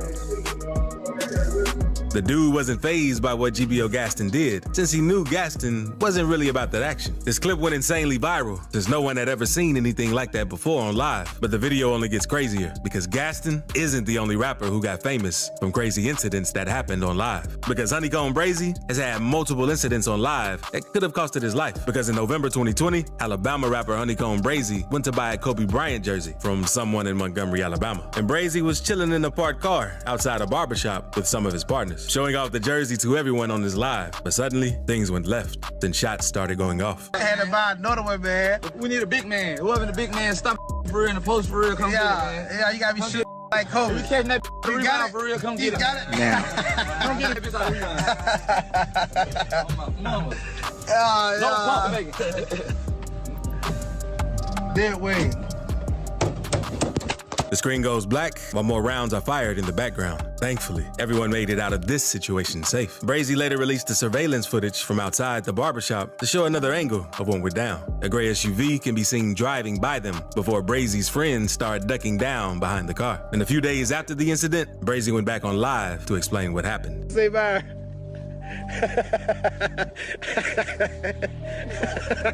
The shooters hit the car up pretty bad, and you would have thought Brazy would have been more cautious before going live after this. But a few months later, he was back in the hood chilling with some of his people. Until, out of nowhere, you can see this in the background. So, man, y'all already know, y'all know how money bag yo D, man. Y'all know what's going on, man. I swear to And it doesn't end there with Brazy, because on February 17th, 2021, a man and a lady lost their life while inside their home after someone hit the house up very badly and firebombed it. Firefighters were called to the scene after the fire was started, and other people in the community streamed it on Facebook Live.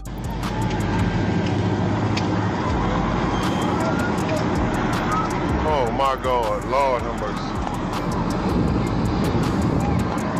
Man, see about your mama, man. Lord have mercy. The victims were identified as Tony Lewis and Aaliyah Lewis, and they're the grandparents of Mobile, Alabama rapper Honeycomb Brazy. One of the neighbors spoke on the situation as well when the news questioned them about it, and this is what they had to say. Watching TV and we heard gunshots and actually saw some bullets go across our head, so we Had to get down. We had to get down. Get down. How many gunshots did you hear? I heard over 100 shots. He was a father. He helped us raise our children. My mama and my daddy did not deserve to die like they did. And we want justice, because ain't no peace. Ain't no peace in how they left here. More than a year after the incident, police arrested Darren Southall, Terrence Watkins, Jamarcus Chambers, and another suspect. And all of them were charged with 2 counts of murder and several accounts of shooting into a home. And one of the suspects was also known to be a drug kingpin. And sometimes, crazy things can happen on live, even if you're not affiliated with the streets. One day, a woman from Jacksonville, Florida, was preaching on her Facebook Live. And seconds later, you could hear her home getting hit with bullets while she was preaching. They don't want you to know about it.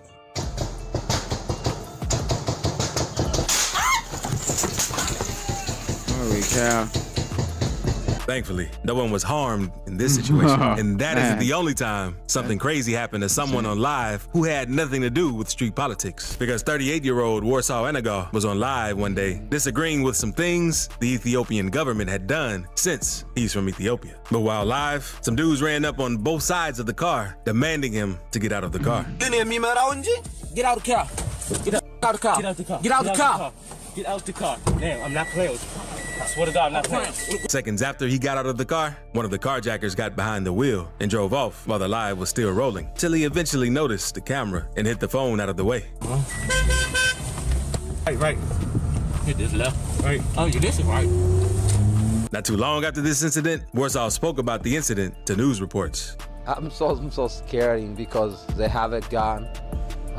They need to shoot me. They say to get off your car. They take my car. And police were also able to recover Warsaw's car and get it safely back to him. Taking something from someone, or even talking trash, always comes with a huge risk because you never know how the person is going to retaliate. And that's what happened in this next clip. There's one gangster who was at the gas station just pumping gas until one of his ops spotted who he was and pressed him since he was talking crazy online. They caught him.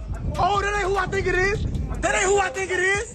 That ain't who I think it is. That ain't who I think it is. The dude seemed embarrassed since he didn't say anything. But seconds later, the person recording threw a hook and dropped the dude. You tripping. Drop it. He went on to drop the dude about 3 times back to back since he claimed that the man shouldn't have been talking crazy to him and his people. And seconds later, he spotted the dude's friend in the car and went up and pressed him as well since he claimed he was also talking crazy. Hey man, come on. Who acting crazy? Who acting crazy? That you talking crazy too on. You talking crazy. Pull a gun out if you want to. Pull a gun out if you want to pop your. Pull a gun out. He ain't help his homie. Look, he ain't help his homie. He ain't help his homie. He's a bitch. Look at him. Falling. And sometimes it's just best to keep things off the internet and not to go live, because this next man wasn't so lucky and ended up getting busted seconds after bragging about a shooting he had just committed on live. The dude had just popped someone and went on live seconds after the shooting to let everyone know about it while riding in the car with someone. The dude was obviously feeling himself after the shooting since he let everyone know how many times he hit his target. You hit him? Yeah, I hit the 4 times. Oh God. Oh God, I hit that. I ain't got time to be talking, bro. He then went on to let everyone know that the shooting was going to make the news later that night since he put the dude in the hospital. I don't know I'm gonna shoot this. Oh God, I hit it about 4 times. Keep running for. I'm already pissed off, bro. God, make the news, make the god hood make the news tonight.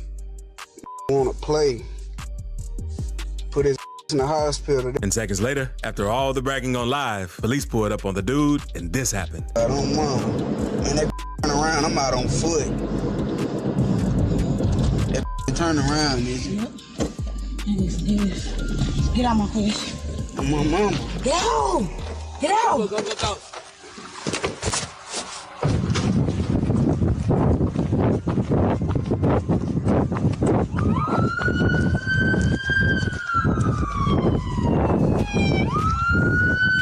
Oh, he's running.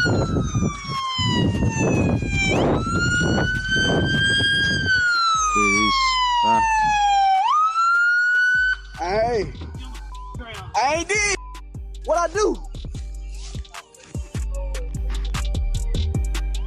Don't shoot, man. I ain't got to search. And it seems like they must have been watching this live without him knowing. And that's how they quickly found out where he was. But it ain't always the dudes who have crazy things go down on live either. Because one day, this girl decided to take the police on a high-speed chase to try and get clout. Miracle. Janae called 12 on there. Y'all. Let me put the phone out the window so you can see. My hospital church right there. She said, call my brother, see no hell yeah. The girls weren't even getting anywhere with the chase, and they instantly knew it was a bad idea. They quickly folded once the cops caught up with them.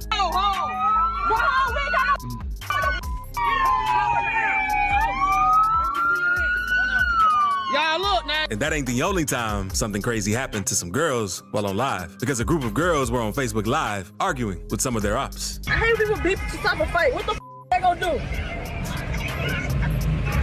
And I guess they weren't prepared for what happened next, because one of the people they were arguing with came up to them and sprayed bear mace in the car to get at them. Wow, right. Even though I wanted them to rock the What y'all doing, huh?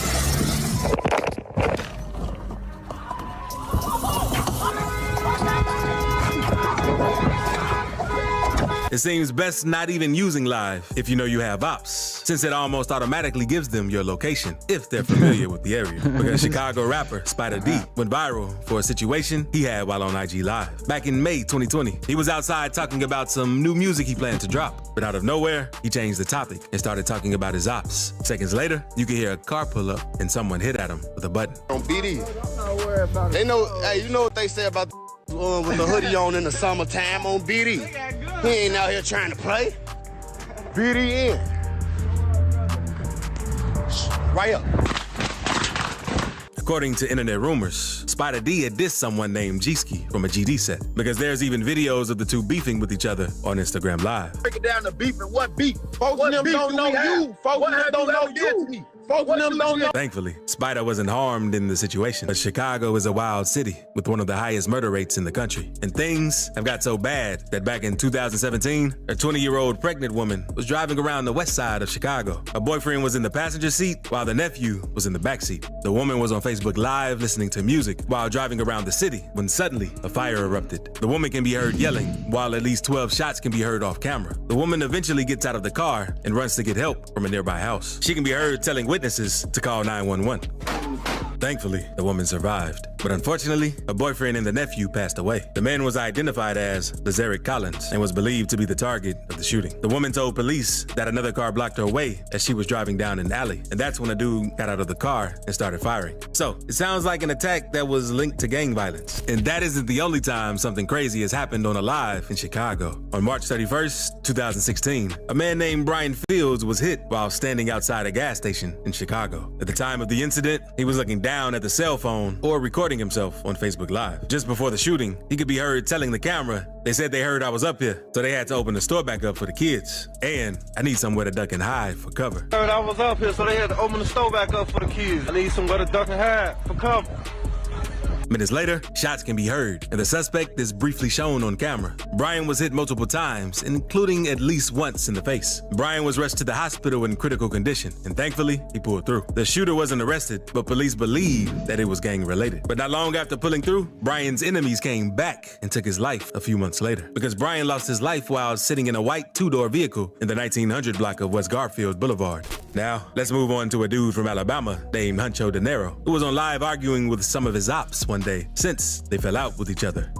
You going live about me for? Man, I said you ain't gang. You ain't gang. You ain't hanging around me and standing in Ray Ray and Kendrick. Wait.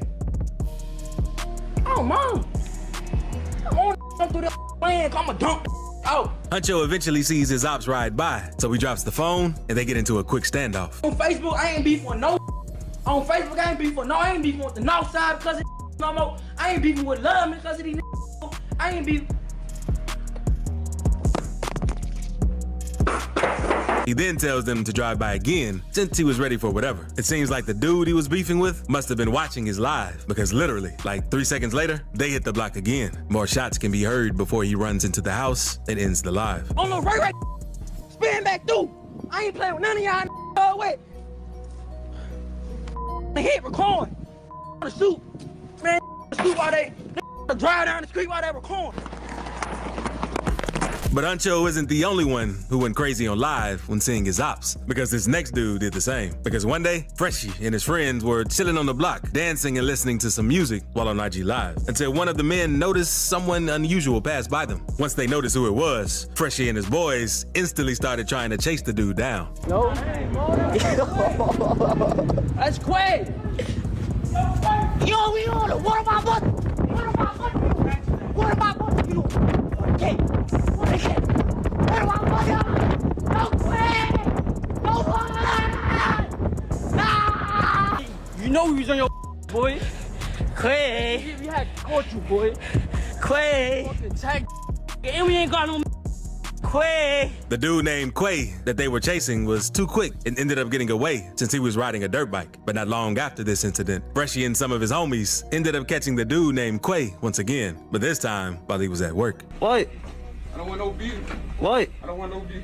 What, Quay? And that's why you always have to be careful when going live, especially when you're in the streets, since you never know who's watching. One night, Bugatti was live on Instagram, chilling in his car and talking to fans, until someone off camera approached Bugatti's car, telling him he needed to move the car since he was in front of his house. And eventually, they started arguing, and things got so bad that the guy tried robbing him. Ain't you that rapper? Yeah, what's over? Man, I heard you got them features going for sale. Okay. Say, I'm waiting on somebody, bro. Yeah. What you want? Who you waiting on? What you want, man? Man, what this bro? I'm finding shit, you hear me? I'm just trying to make sure everything all good. No one could tell what was going on, but you could hear them tussling in the background before shots started going off and before someone ended the live. And it's not clear if Bugatti got hit, but he's still dropping music and doing interviews. So if he got hit up, he kept it on the low and made a full recovery. Let's call. Where y'all going at? Where y'all going at? Get this shit. And his next dude had a similar situation happen to him, but it seems like he got off on the robber. In the video, a man can be seen with a large stack of money, showing it off to the camera. He also keeps dissing some of his ops, claiming they aren't getting money like him. Ain't none of y'all get no money. Y'all know exactly who I'm talking about. Call my phone, man, what's up, all that. He then goes on to claim he made all that in 10 minutes just from trapping. He also let the viewers know that he lost a few racks yesterday while shooting dice. Get 10 minutes in, finna bust another play. On God, on my life, on Jesus, finna bust another play. I ain't taking no trips nowhere, none of that. Busting plays, none. 2 bands from dice yesterday.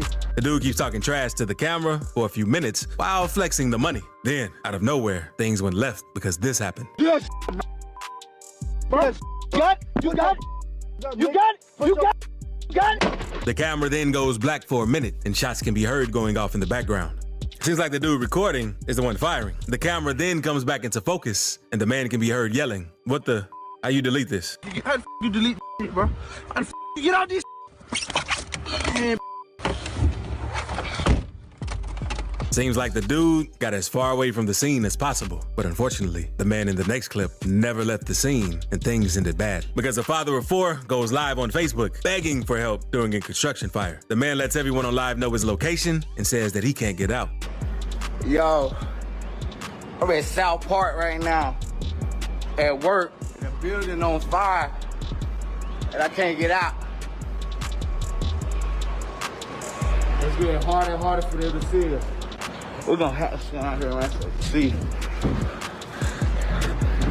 The building on fire, I'm trapped inside, me and my man. After a while, the man started screaming for help since no one was coming and the smoke was heavy, so no one couldn't really see him.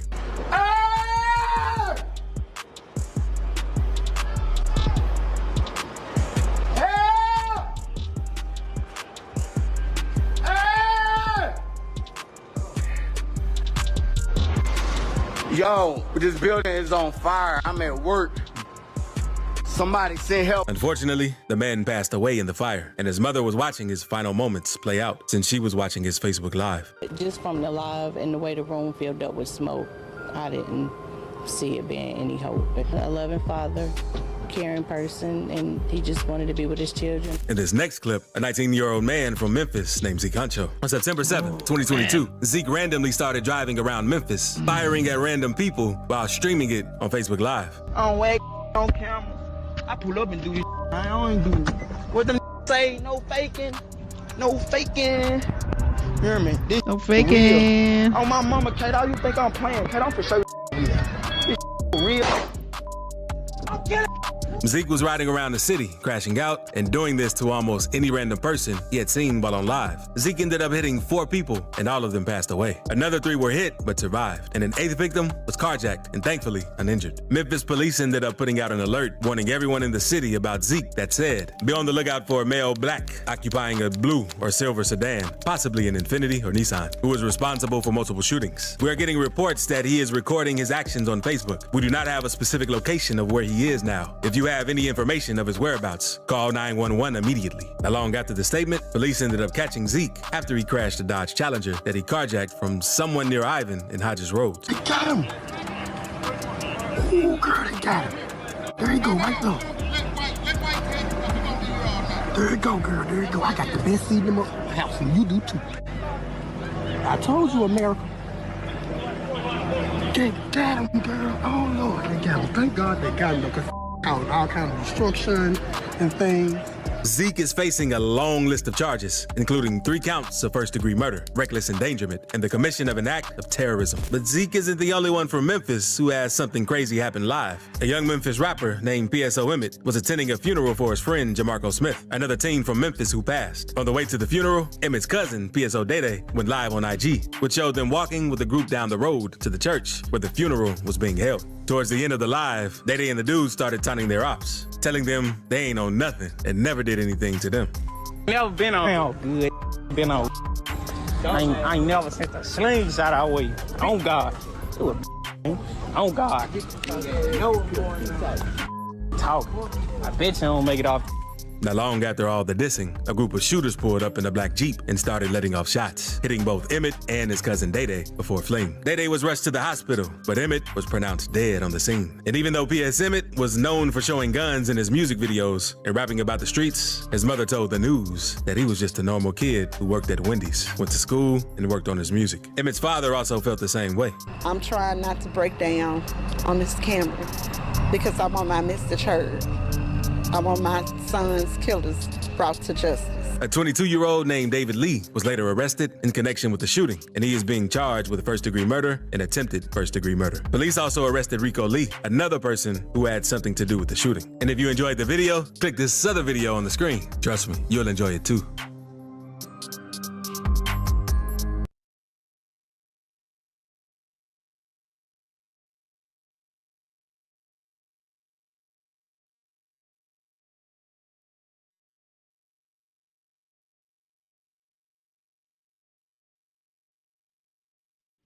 Alright. It's cold out there. Let me put my jumper on. Jacket, jumper, jacket, jacket, jacket. This is a jacket, mate. Not a jumper, mate. It's a jacket. Oh, it was a good video, to be honest. I watched most of it, but anyway, that's...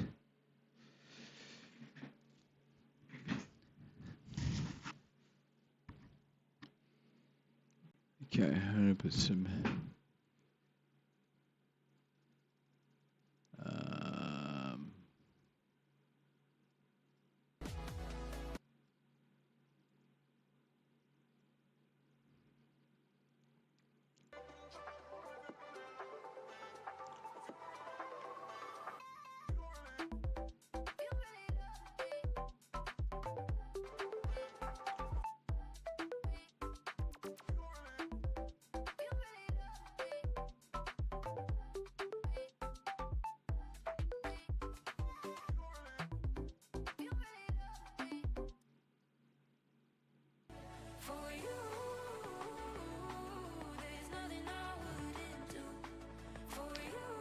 play some PUBG.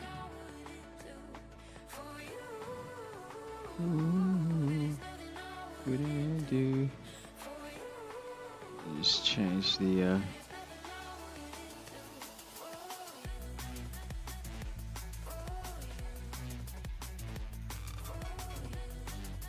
bam, bam, bam.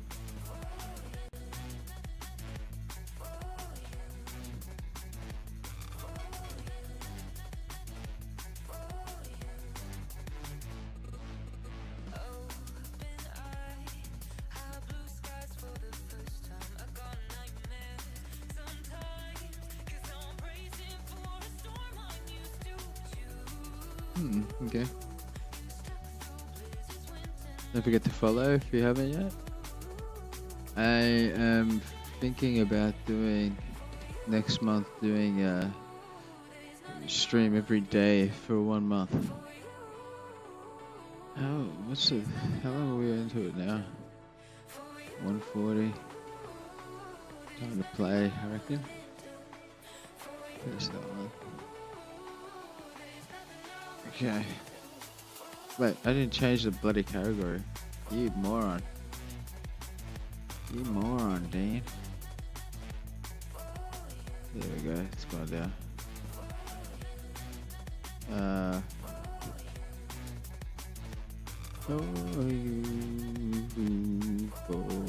Wow.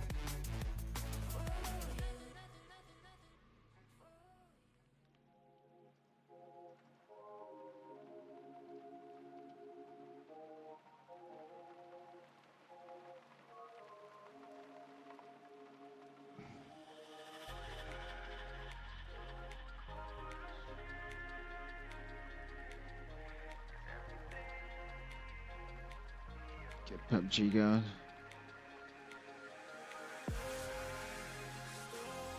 Bubba G. Bubba.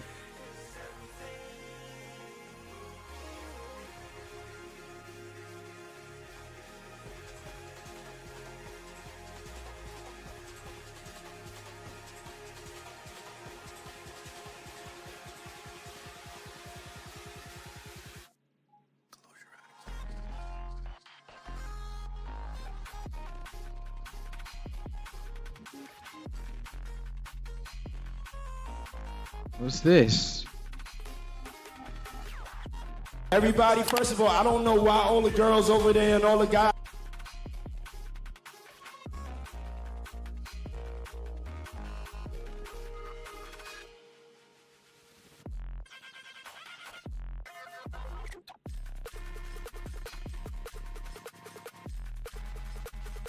Big party video.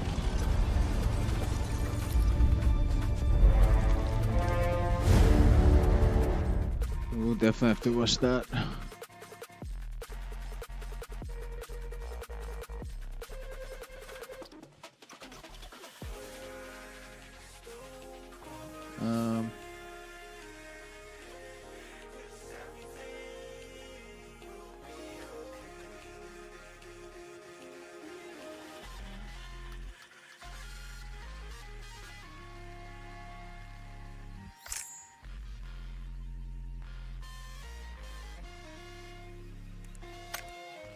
Yeah, let's do it.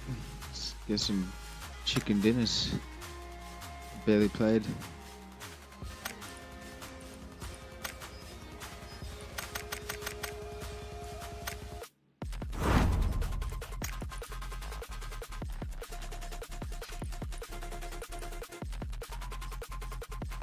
There's some people maybe.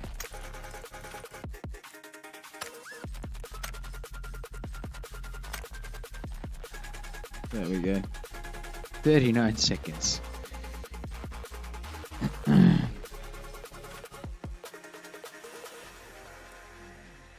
Seems to be a bit louder.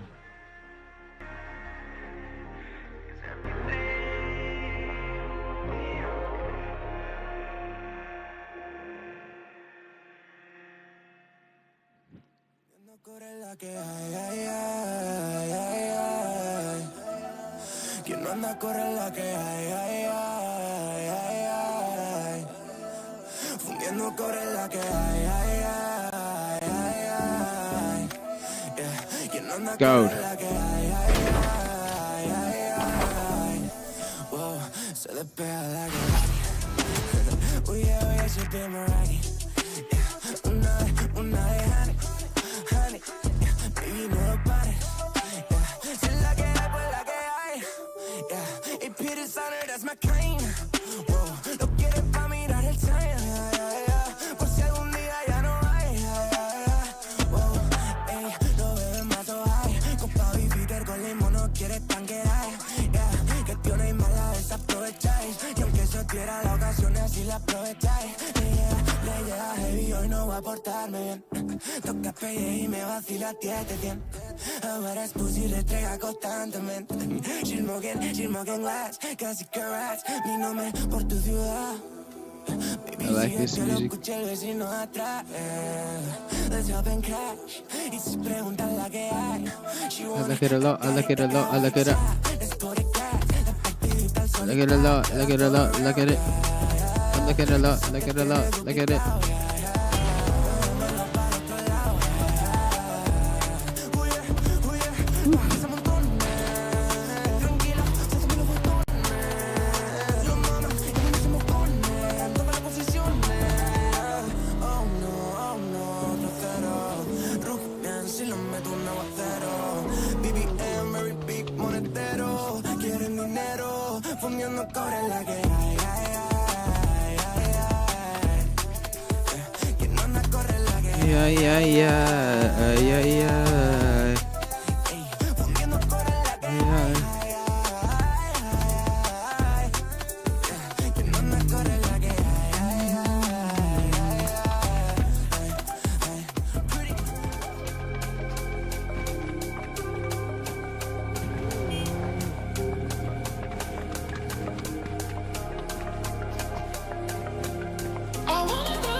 Can't tell if I'm lagging or not. They're moving around like really weird shit.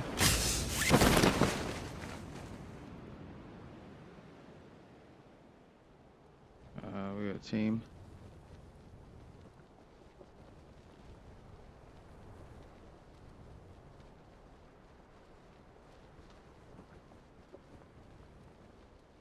Oh yeah, you can't like that.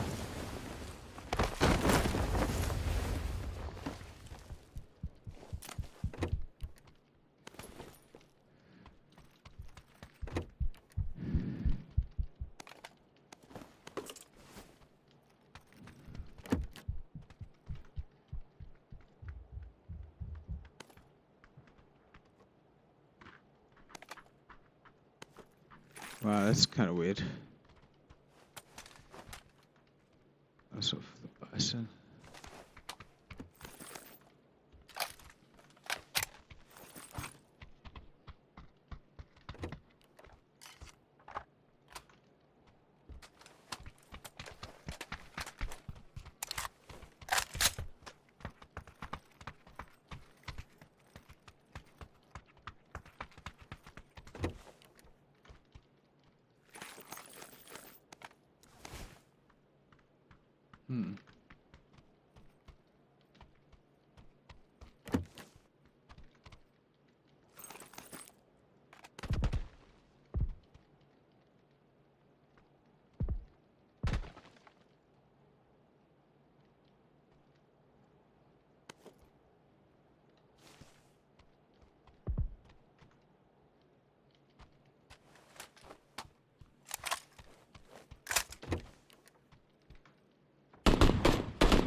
Oh, there's nothing.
What a shit team I had. Can't fucking do nothing, man. Knocked 2 people. No, 2 people? I don't even know anymore. Dude, horse shit. I'm not following people anymore. And I'm not gonna save them either.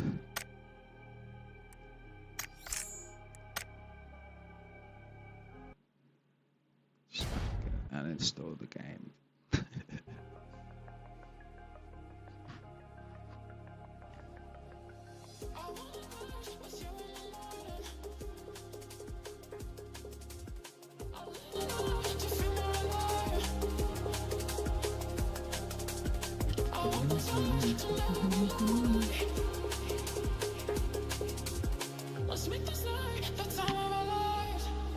I was trying to put him out, to be honest, but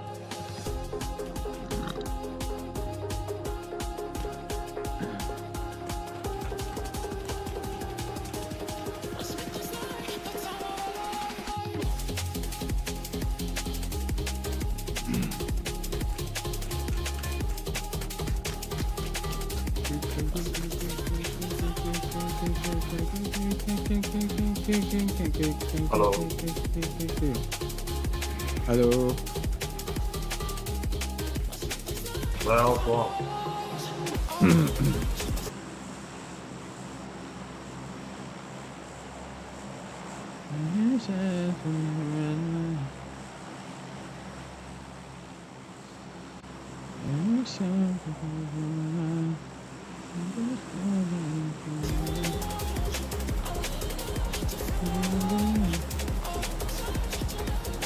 No one dropped yet.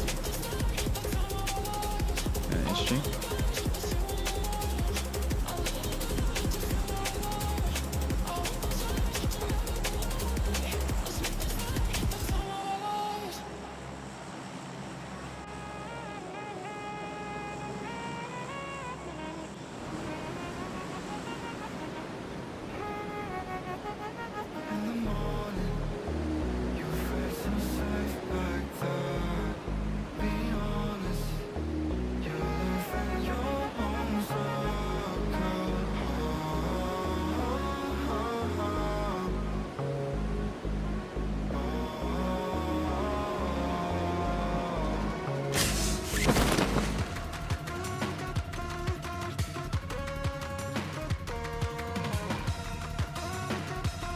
Probably by ourselves, to be honest.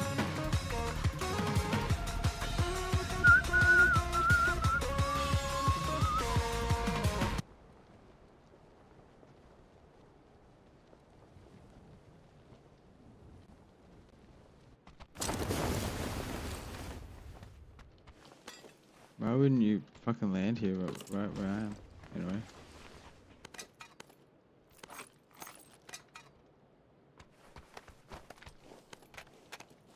I got the best view. The kill counts.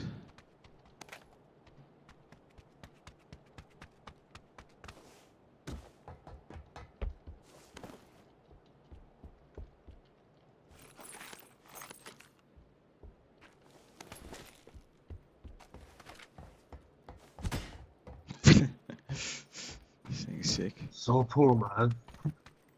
What?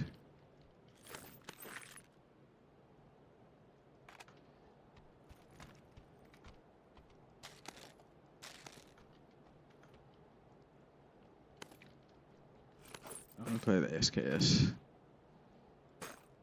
I might keep these, find an M4.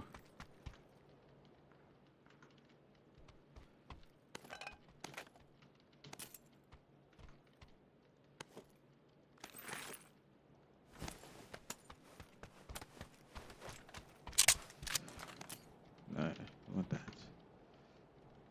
Get rid of you, get rid of you. And grab you. Oh yeah, okay. Hey, I need the pan.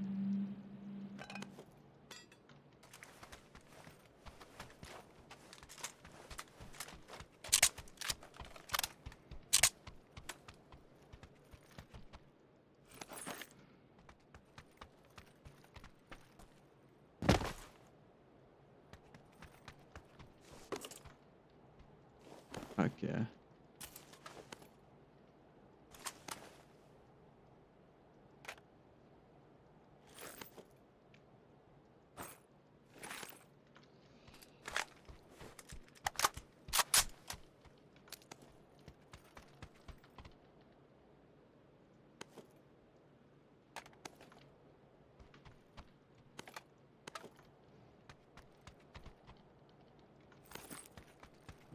Give me a level 2 bag.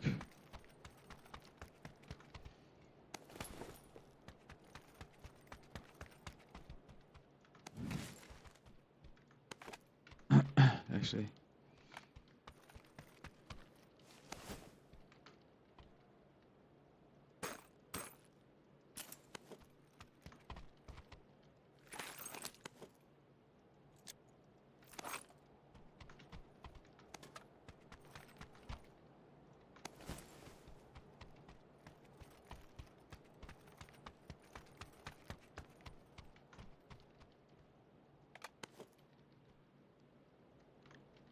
I'm always happy to see one of those.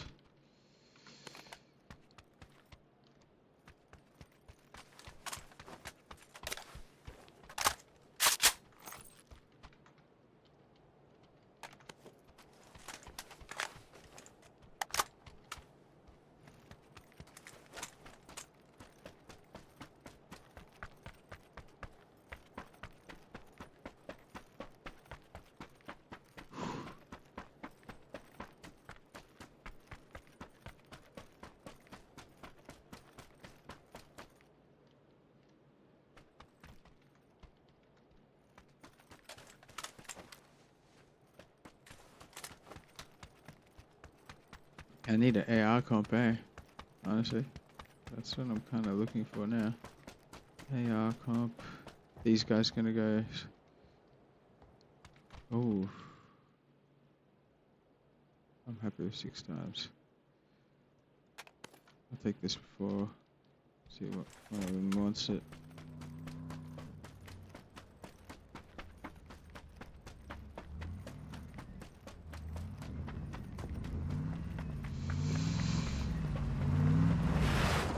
Hey, do you want 8 times?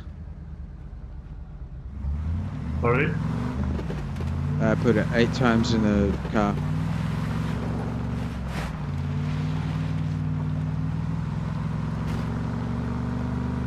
Eight times scope. Yeah.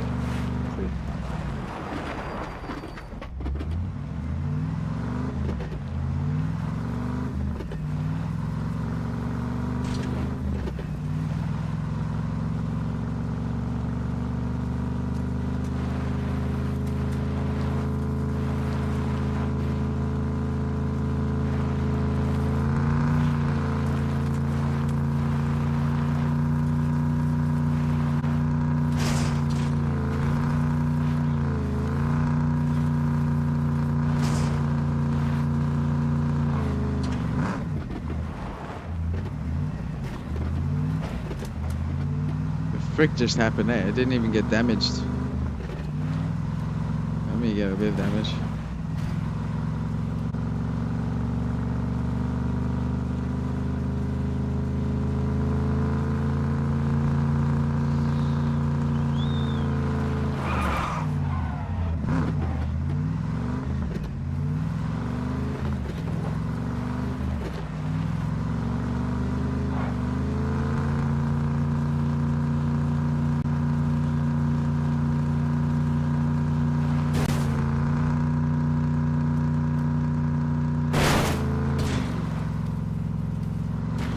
Nice.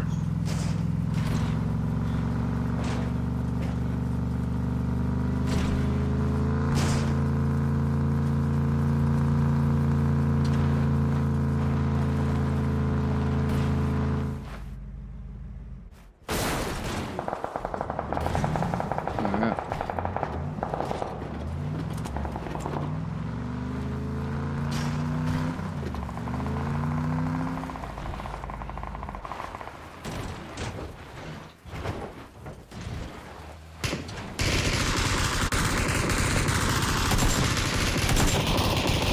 One knocked.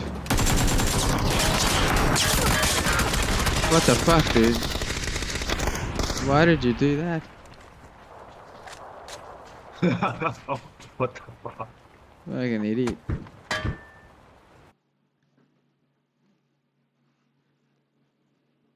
I'm fucking done. Squads, no more.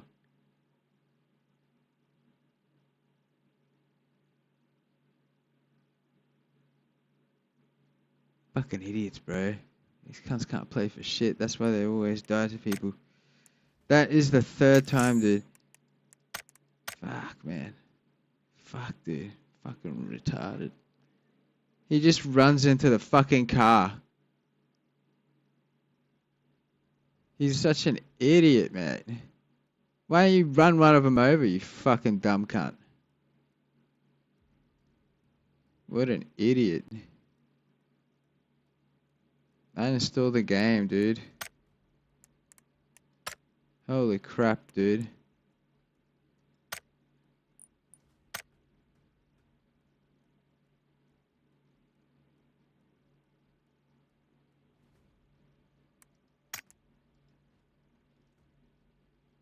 Idiot.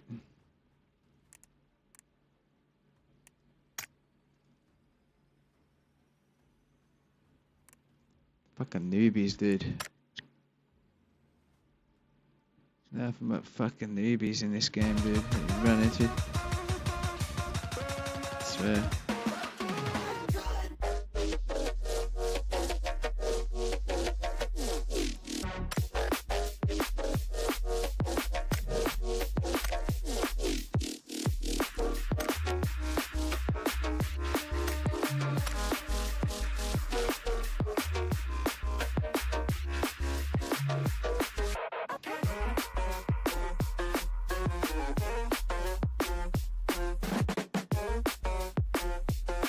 Fucking idiot.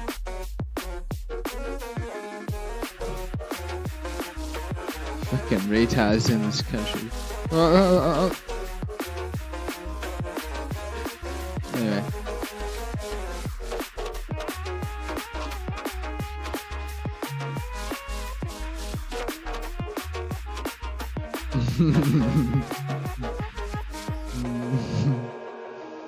Oh gosh.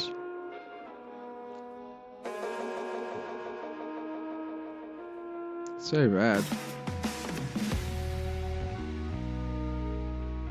You know what?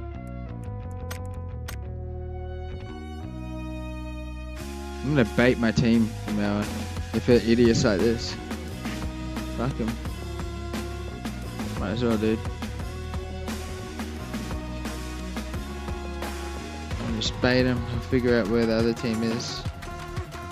Knock, and then kill one, and then just take off.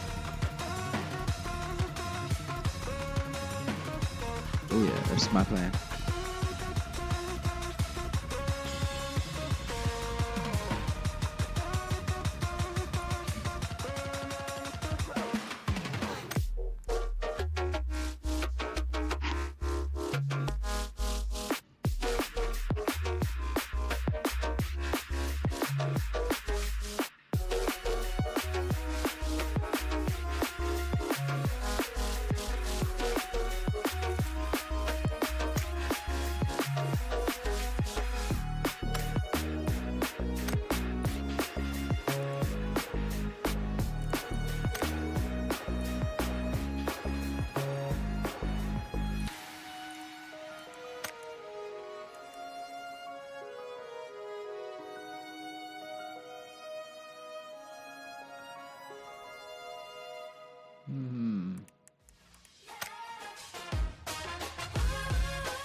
Good.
Or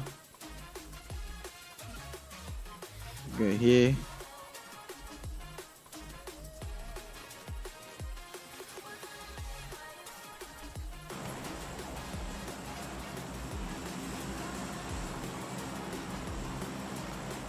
What's that?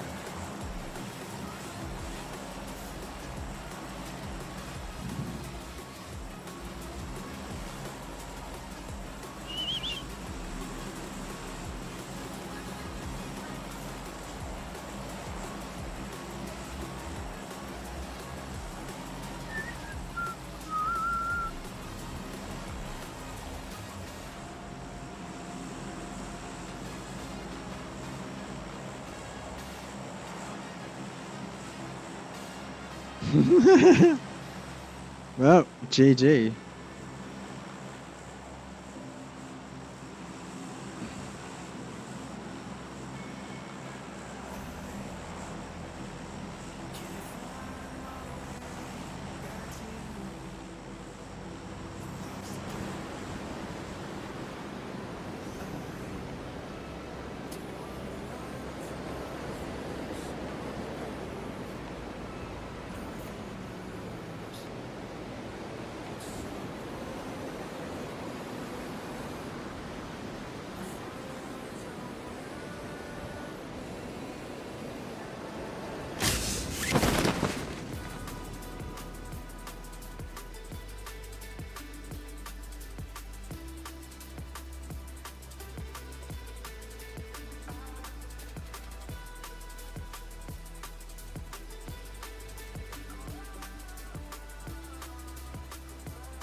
Where'd the other guy go?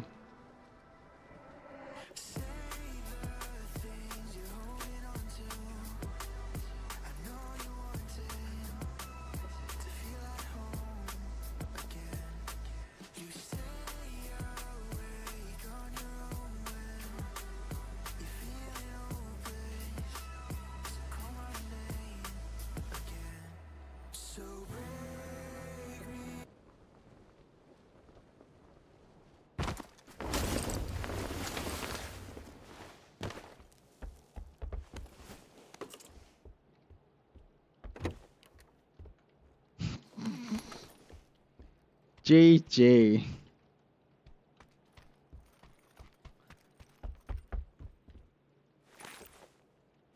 快接不掉了，搁这装你妈呢，废物！ GG. Yeah, I concur.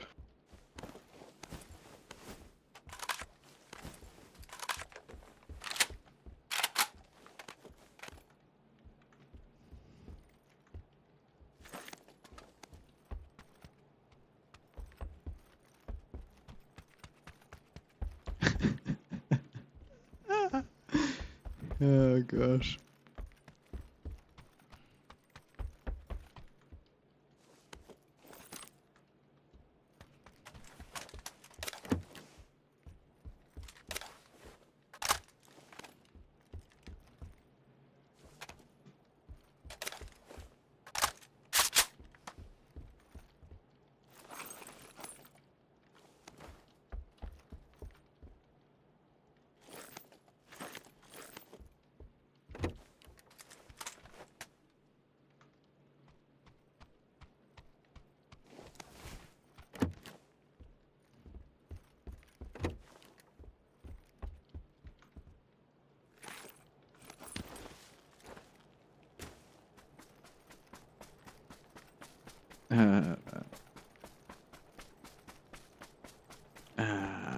Let's get some attachments, man. Ooh, hello. Yep.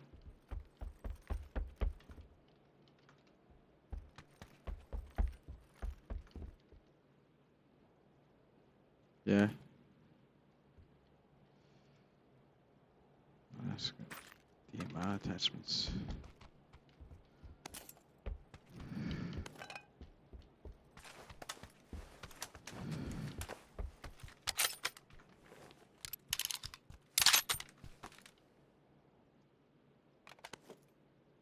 Get out. I reckon if you swap something like that, it should just take it out of your inventory. I will take a BZ grenade.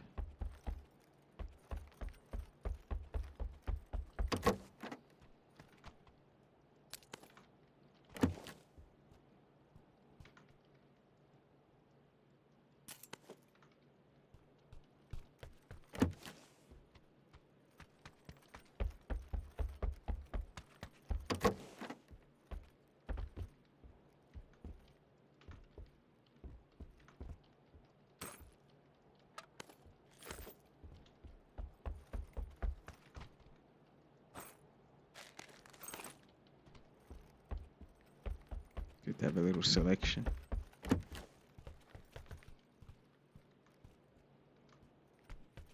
Okay, so now I just need it.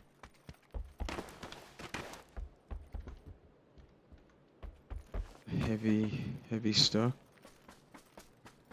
And a how far away from the zone? Fucking miles away.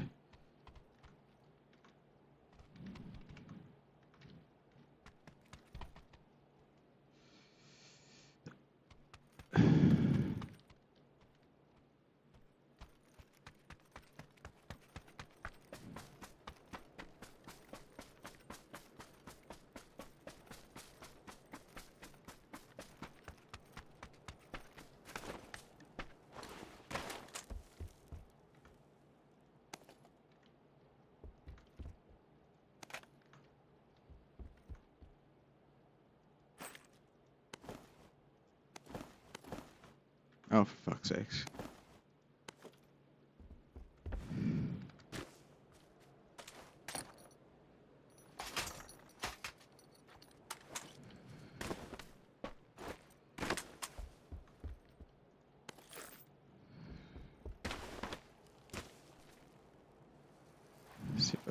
car.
Look at the teamwork.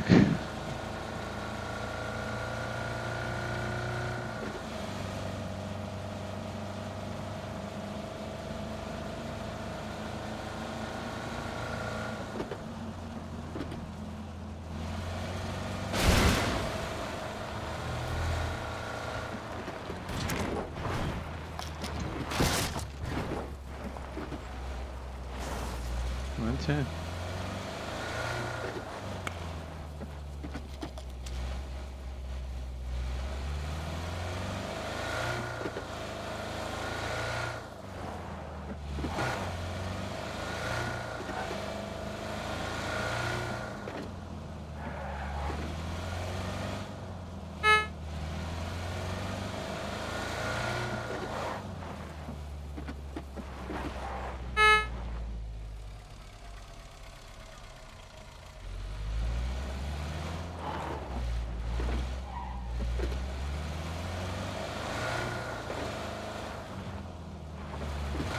I can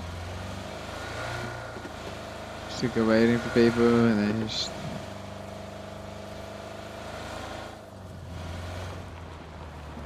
what are you doing, Orange? Just chilling. You got a car? Yeah, man.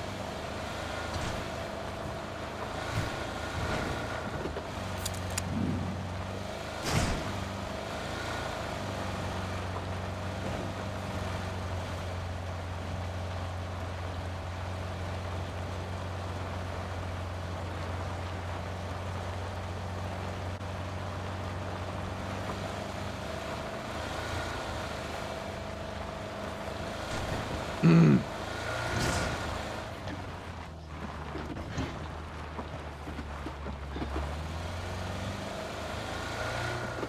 knows? They're probably just talking on another team speak thing.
After this, I think I'm just going to continue my solo career.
kidding.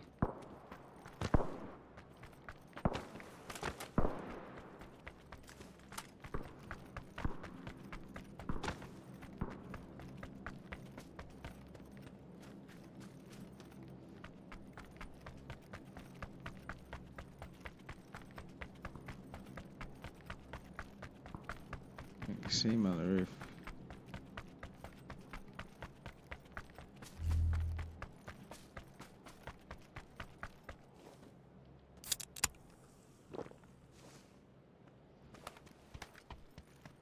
Rather battle against a solo guy than the bloody.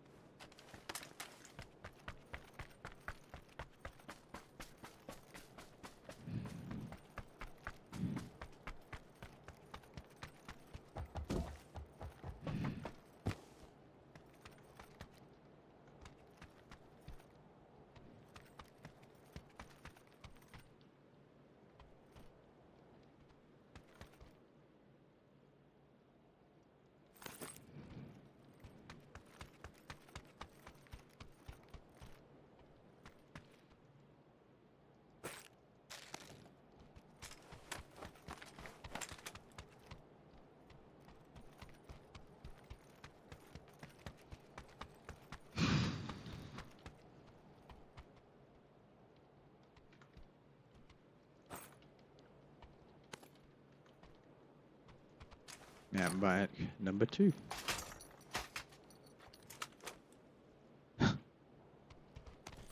Hey man. Oh yeah, hello. Just what I needed. Whoa. Nice.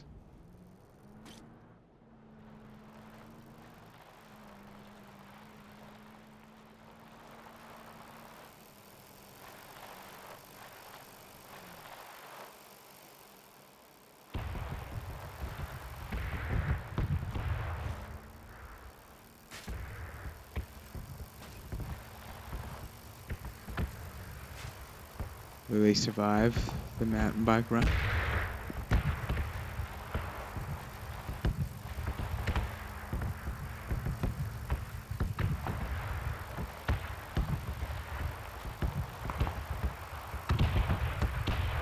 Oh man.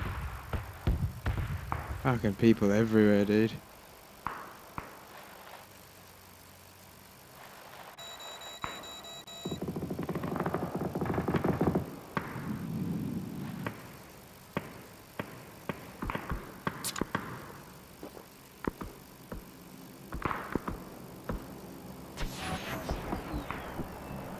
These two working together. They got no health though. Hello.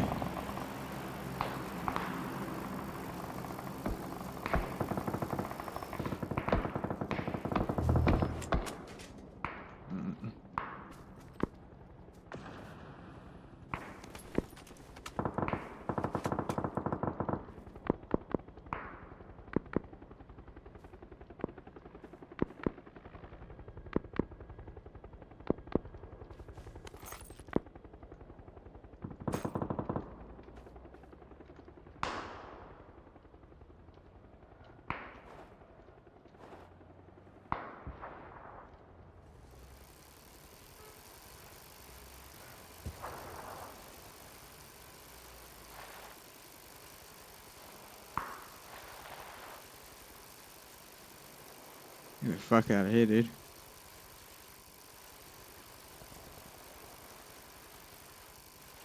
there a guy near that car? I can't tell.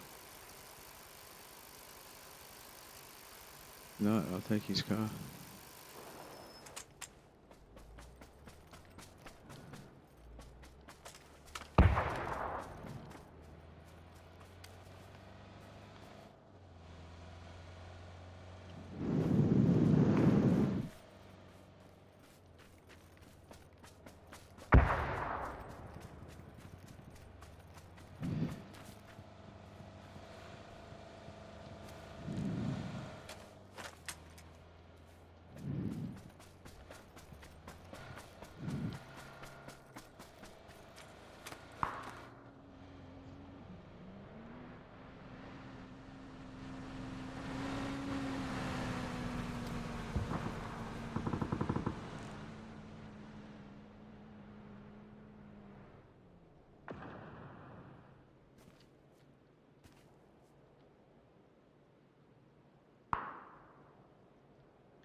Okay, I'm dead.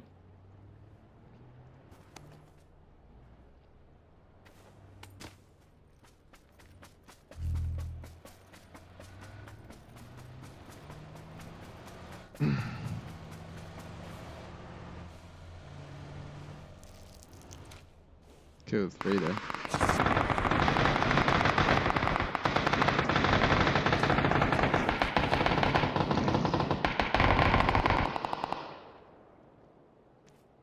Get that guy on the ground! Get. There's a guy on the ground. Where the smoke is, but now you can't see him. I thought he died. Nah, he was lying down.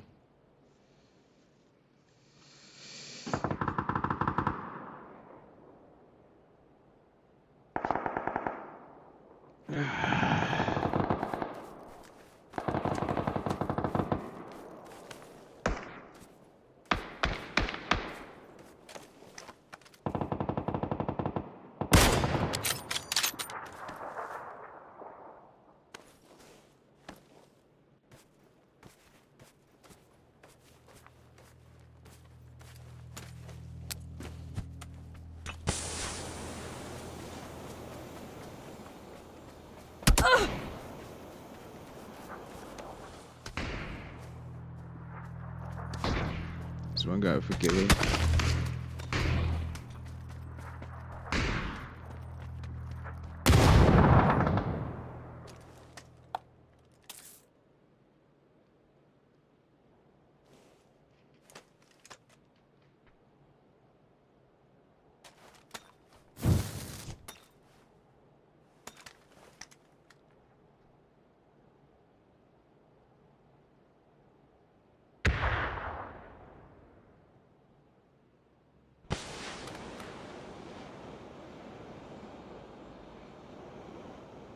They know you're there too, because I think they saw you throw that.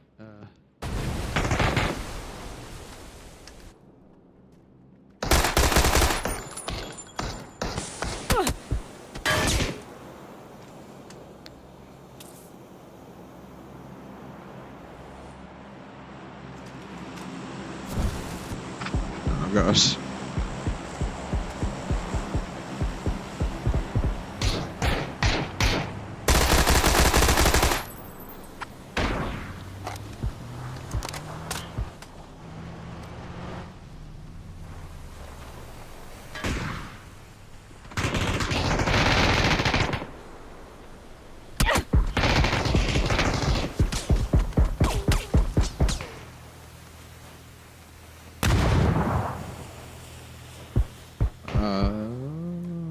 Doing pretty good, considering.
Do you have mics? Yeah.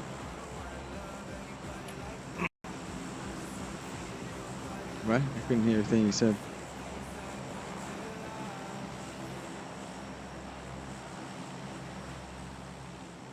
Yeah.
tagged him 3 times on yellow.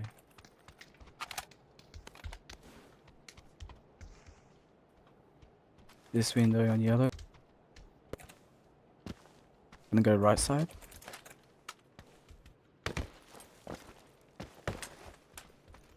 Sees teammate in here.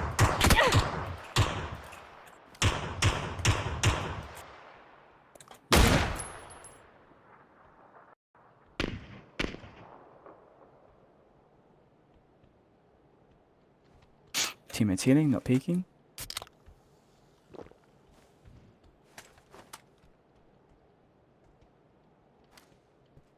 Still on yellow? Yeah. I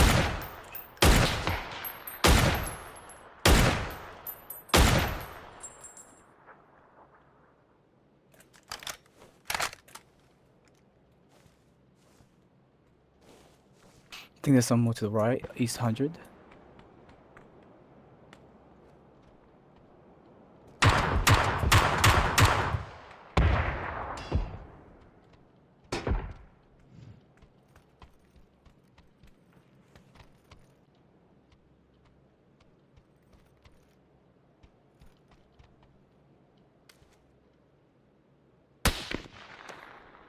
That's what I was worried about.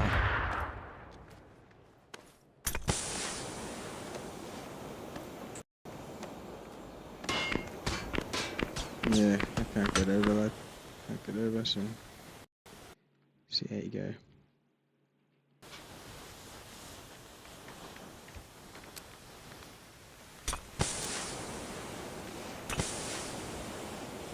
I thought there's only one fucking person in this fucking place.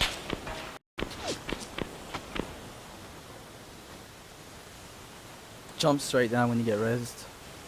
Yeah, I'm gonna heal. If you can. If you can.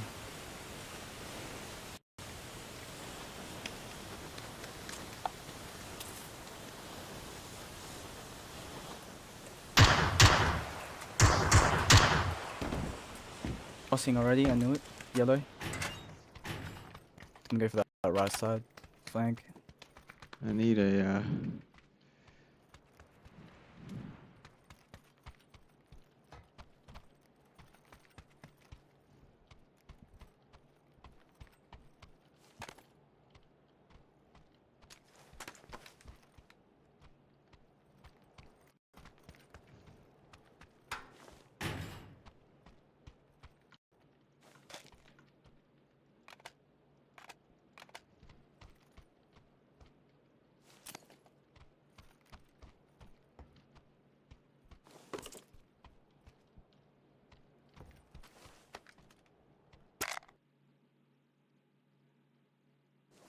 They're around me, 3 of them. Okay, coming. Let's help.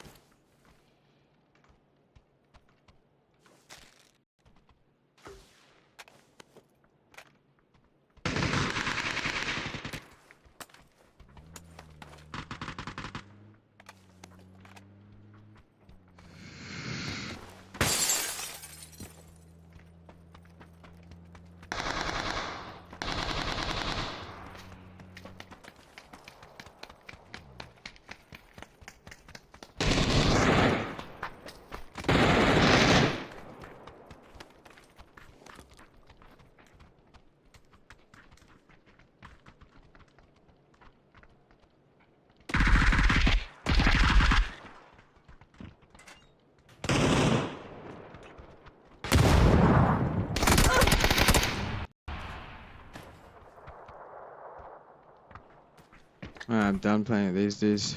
Fucking...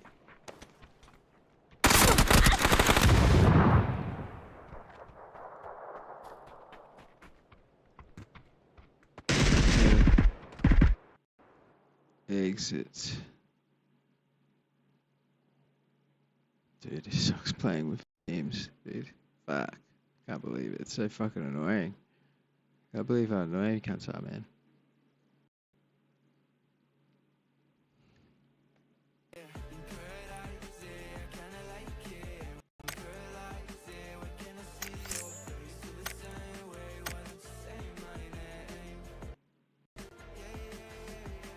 Yeah, solo's the way. I'll be back. I'll be back.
What do you expect me to say?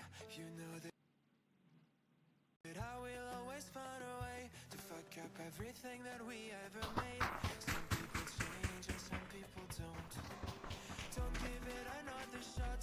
We've had enough, I think it's time to stop. I fucked up everything we ever made. Some people change, but you know I won't. Maria, I wanna make everything okay. Don't trust me, forgive me, you have to find a way. Maria, I wanna make everything okay. Don't trust me, believe me, you have to wait. What do you expect me to do? Okay, when we're both feeling blue, no lies can help with what you're going through. Some things can change between the two.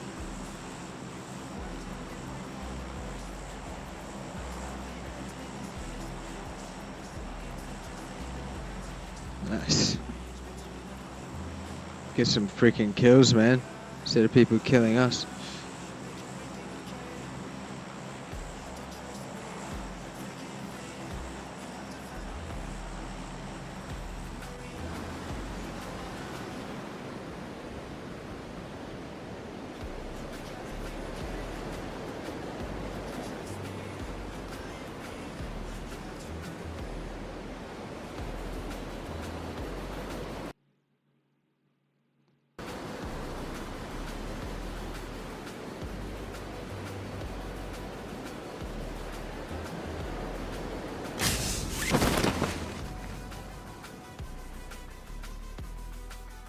That a bot? Hard to tell.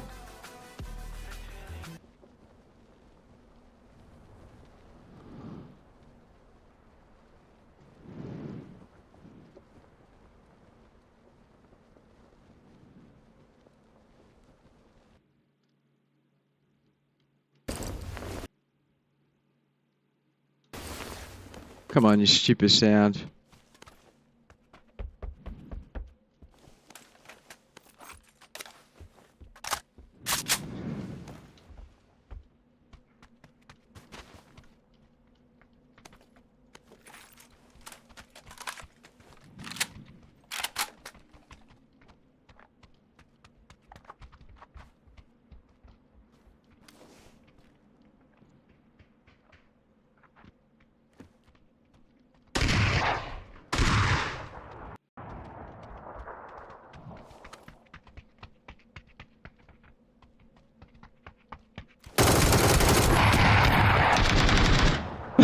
Straight after. That was funny.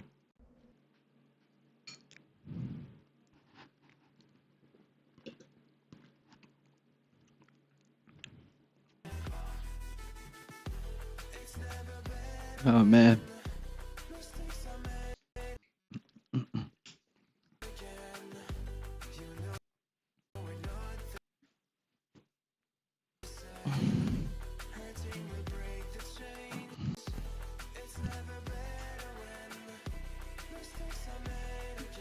I'm having the best night tonight, at least so far. Next.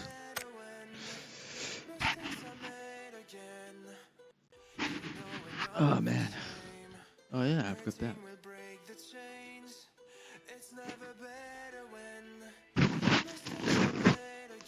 I got so excited I couldn't even drink a drink, and I spilled some of it all over my face. Bam, ba-da-ba-doom, ba-doom, boom, boom, boom. Yeah.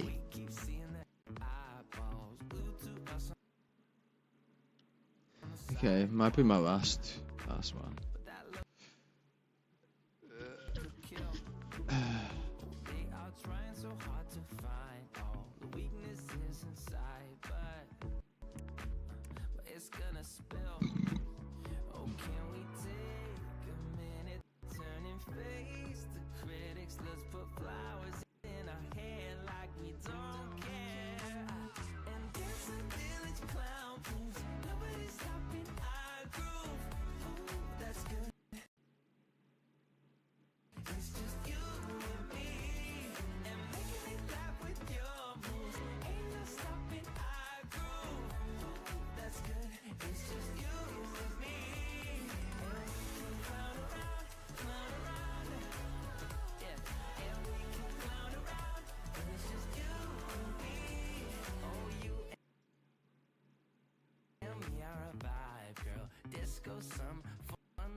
Till morning's here.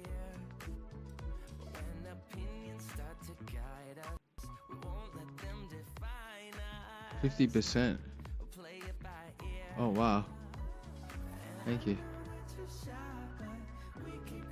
So nice, hey?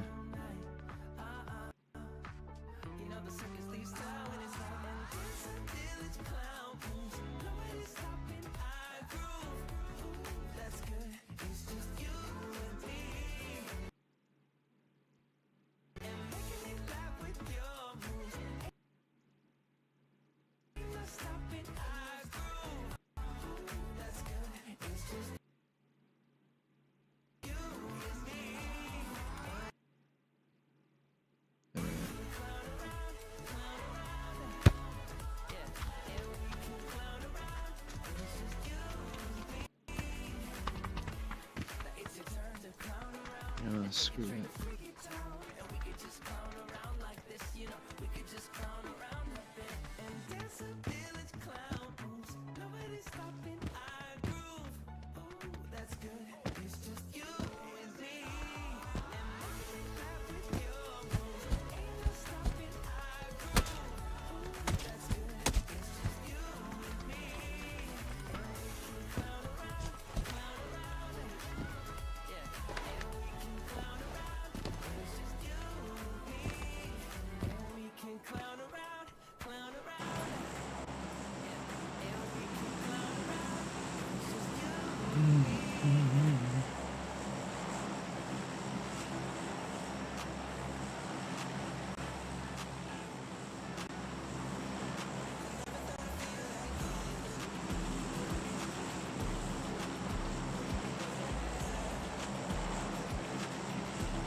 Play with this fella. Where is he exactly though?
I wonder if that's the guy that I saw, because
Jesus.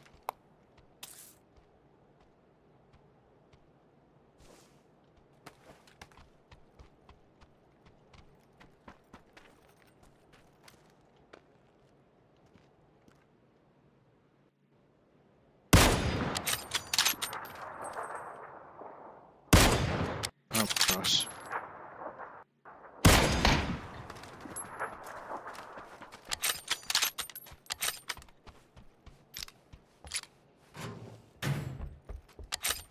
Freaking hurt me. Hello.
Don't have much time, dude.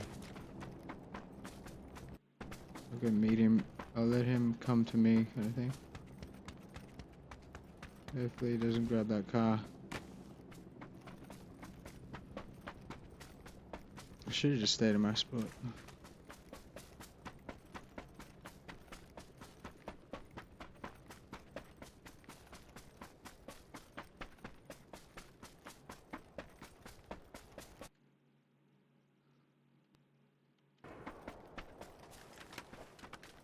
Thank you.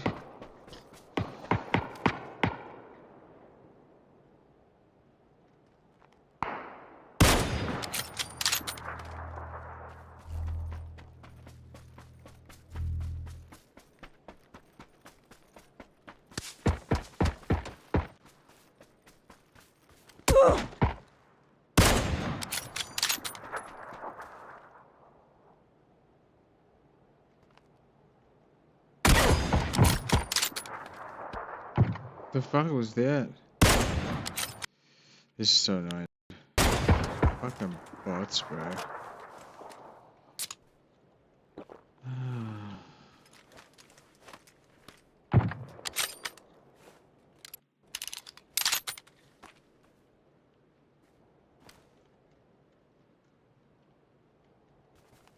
that freaking.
This car.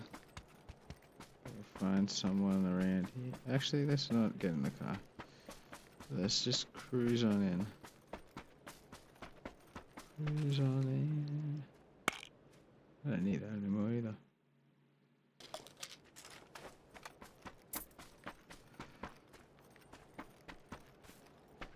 Alright.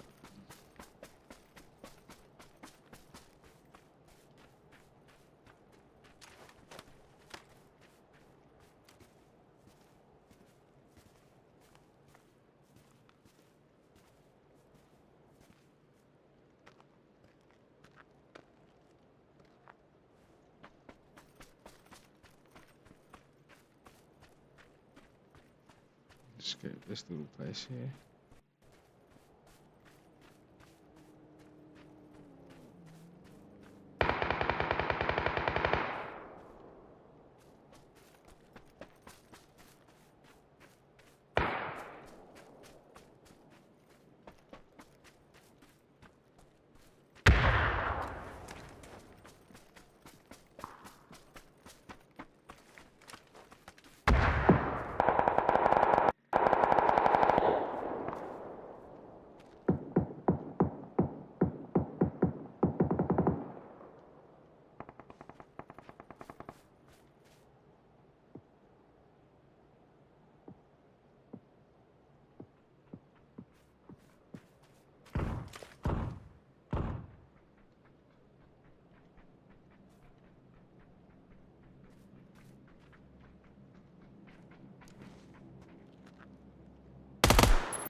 You stupid body, man.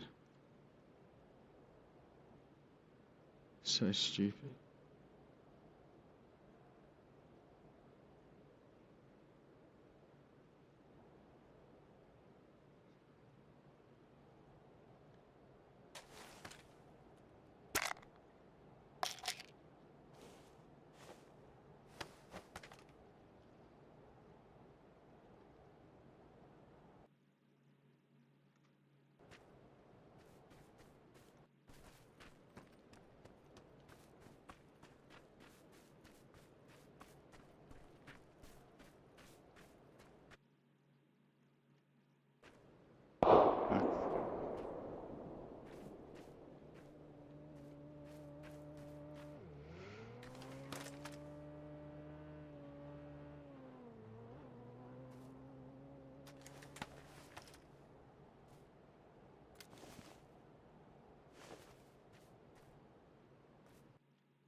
Oh my god, dude.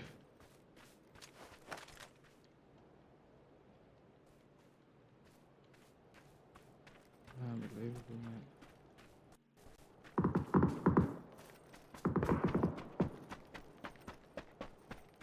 Oh, this car here, shit.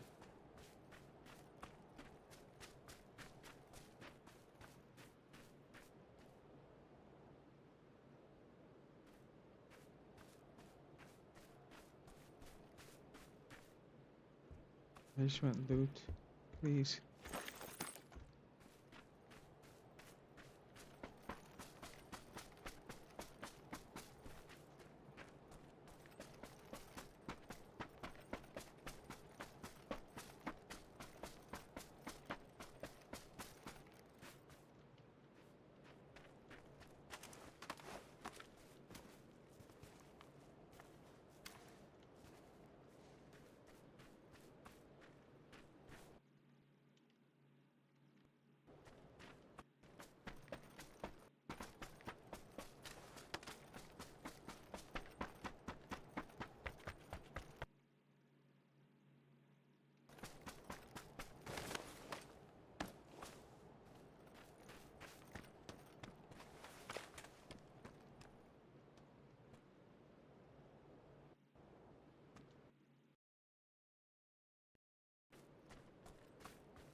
Man.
This is a very interesting spot to finish in.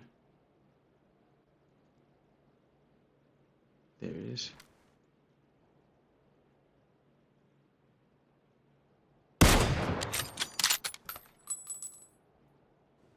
Fuck. No way. He moved just in time, dude. What a load of crap. Stop moving. Stop moving for 2 seconds. 2 seconds. 2 seconds. Stop moving for 2 seconds.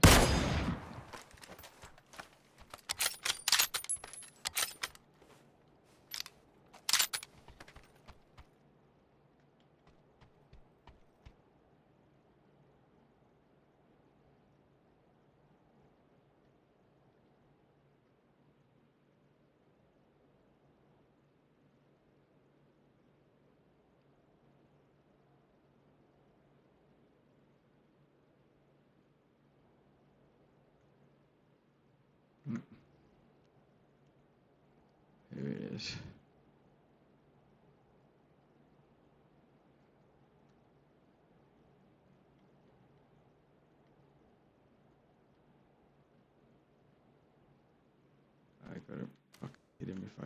try this one.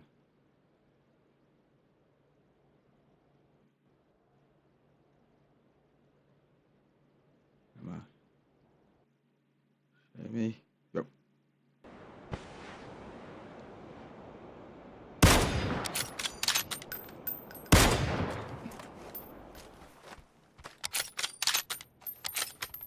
Alright, one left.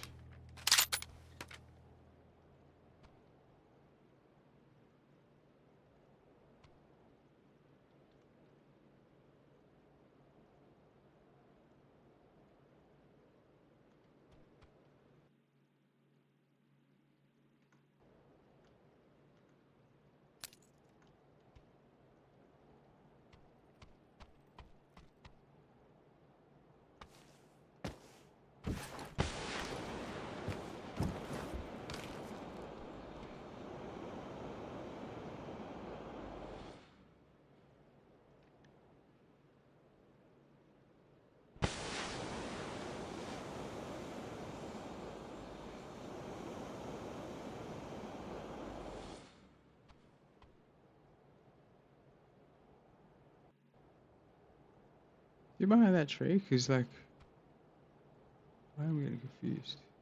Was he behind here? There he is.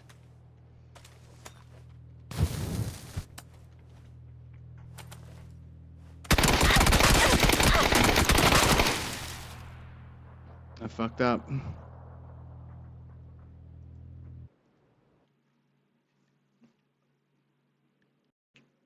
Oh shit. Just fucking destroyed me, dude, with that fucking thing. He came running up too fast. I wasn't expecting him to run all the way up to me like that. Fucking noobs.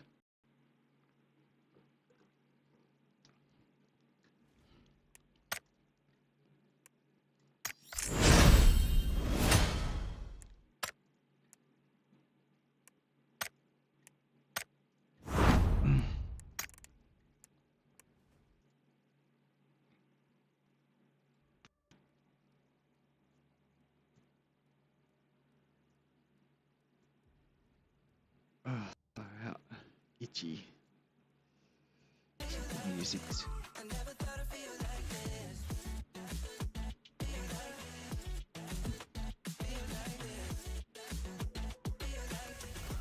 Well, I'm a little bit disappointed in that one, to be honest. I had that, and then I fucking had the freaking nade out while he was shooting me. Really, really fucked up.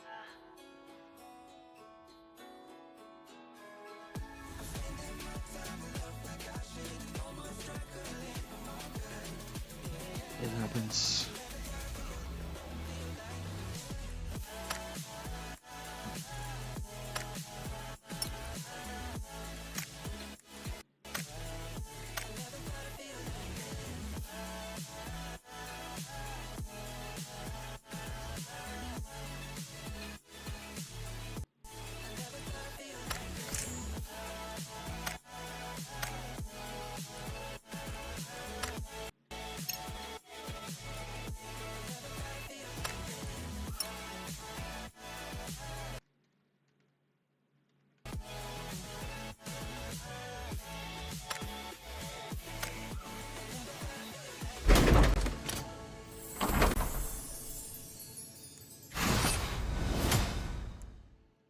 Next. Gold. Man, there's never a gold at the moment.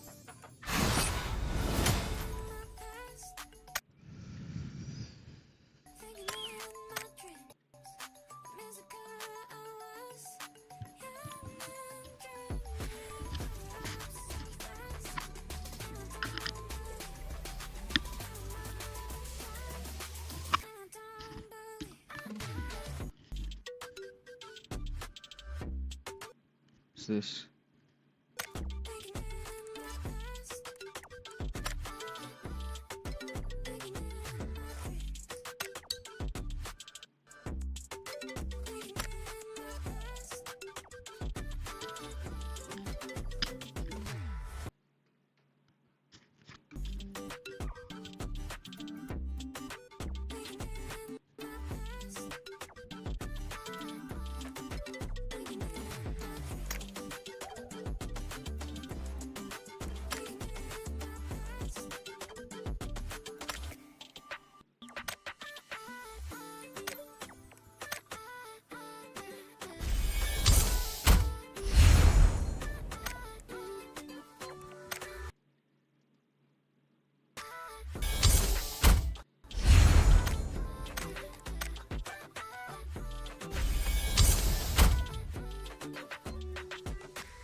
Don't have any painkillers or drinks.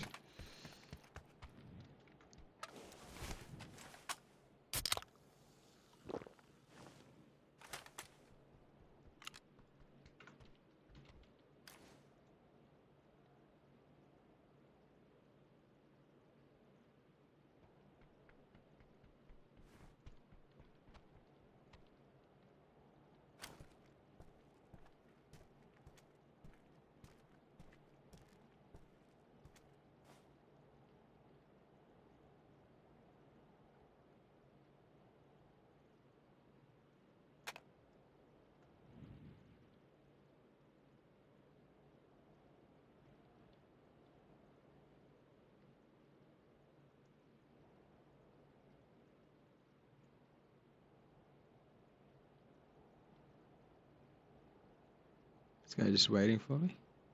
So confusing.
still have no heals.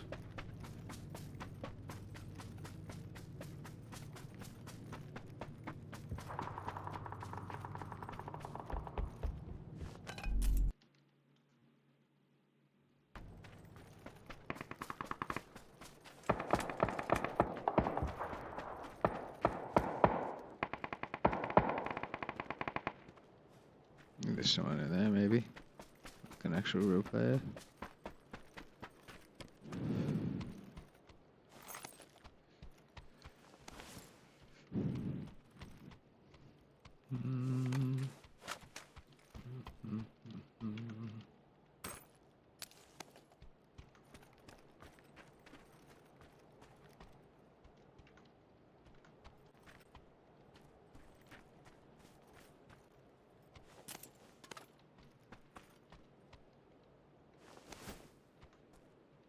Back.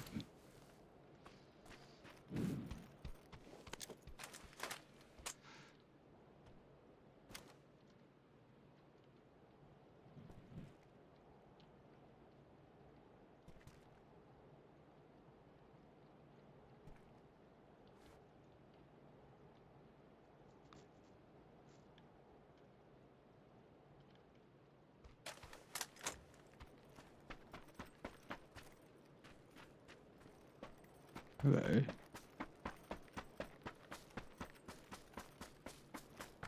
I'm gonna take the buggy.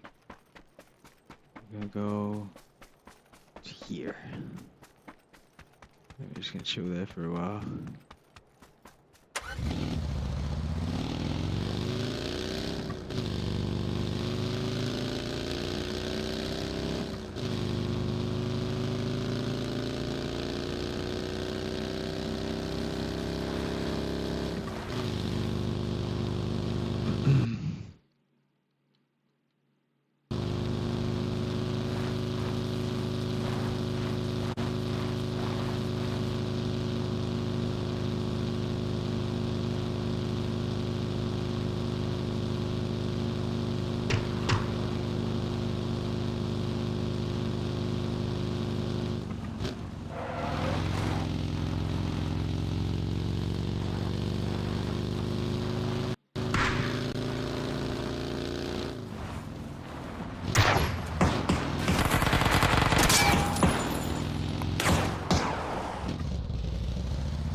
Go.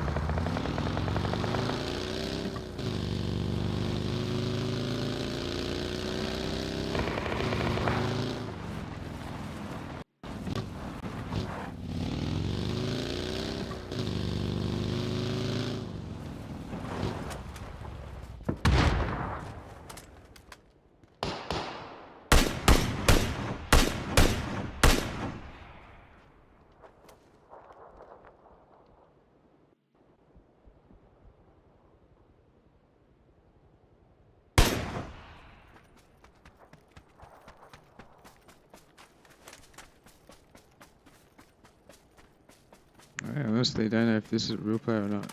I think it's a bot.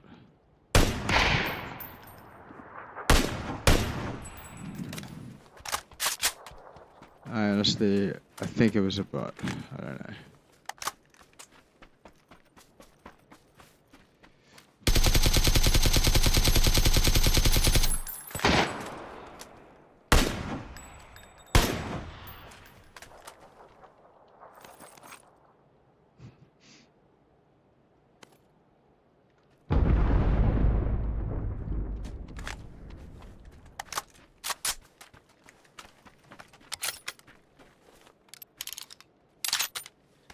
Man, where's all the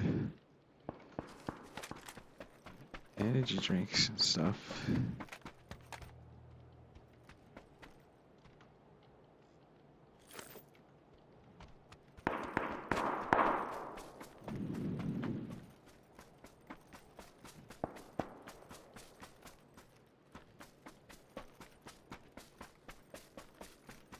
quickly check this building in here.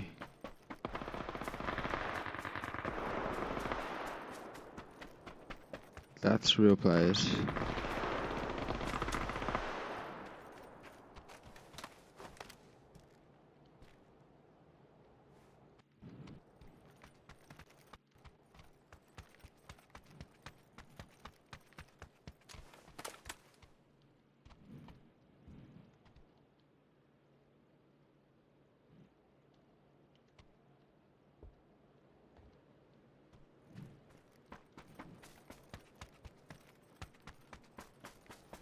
Please, don't kill me.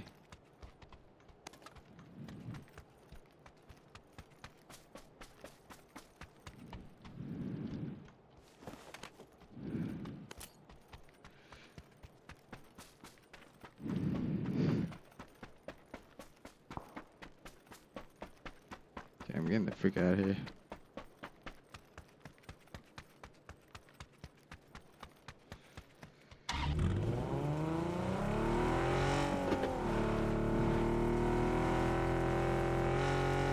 They just wait from up here, eh?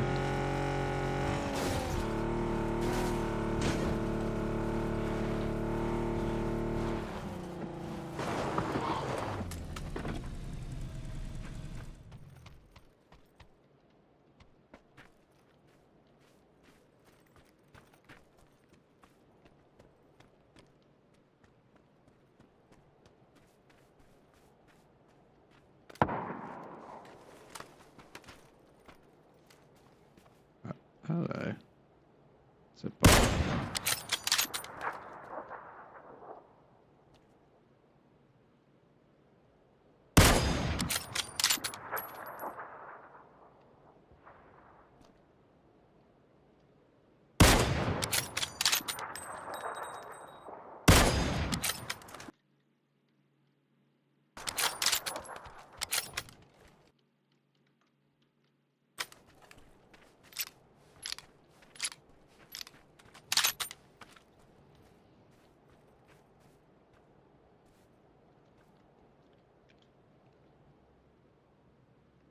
Suppose can keep going,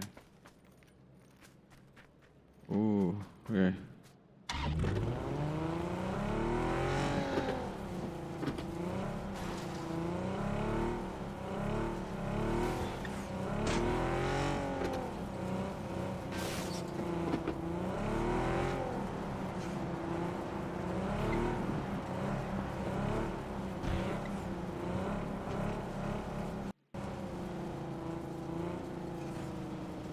Must have already dropped one.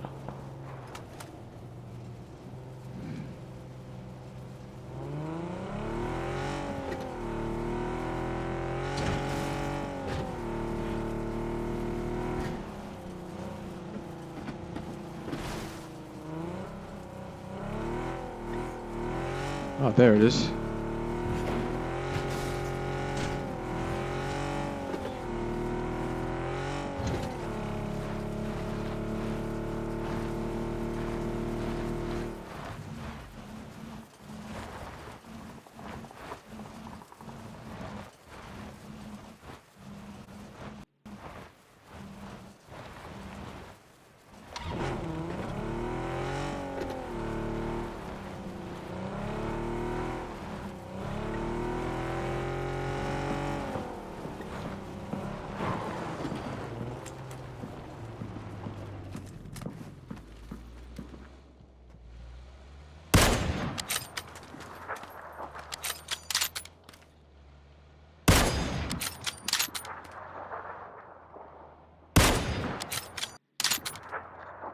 You're not going without a fight, bro. That's for sure.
No way. Ah, dude, my fucking shots, dude. I need a 6 times for that kind of thing. I hit him, but they're no good, mate. Alright, I'm gonna call it a night.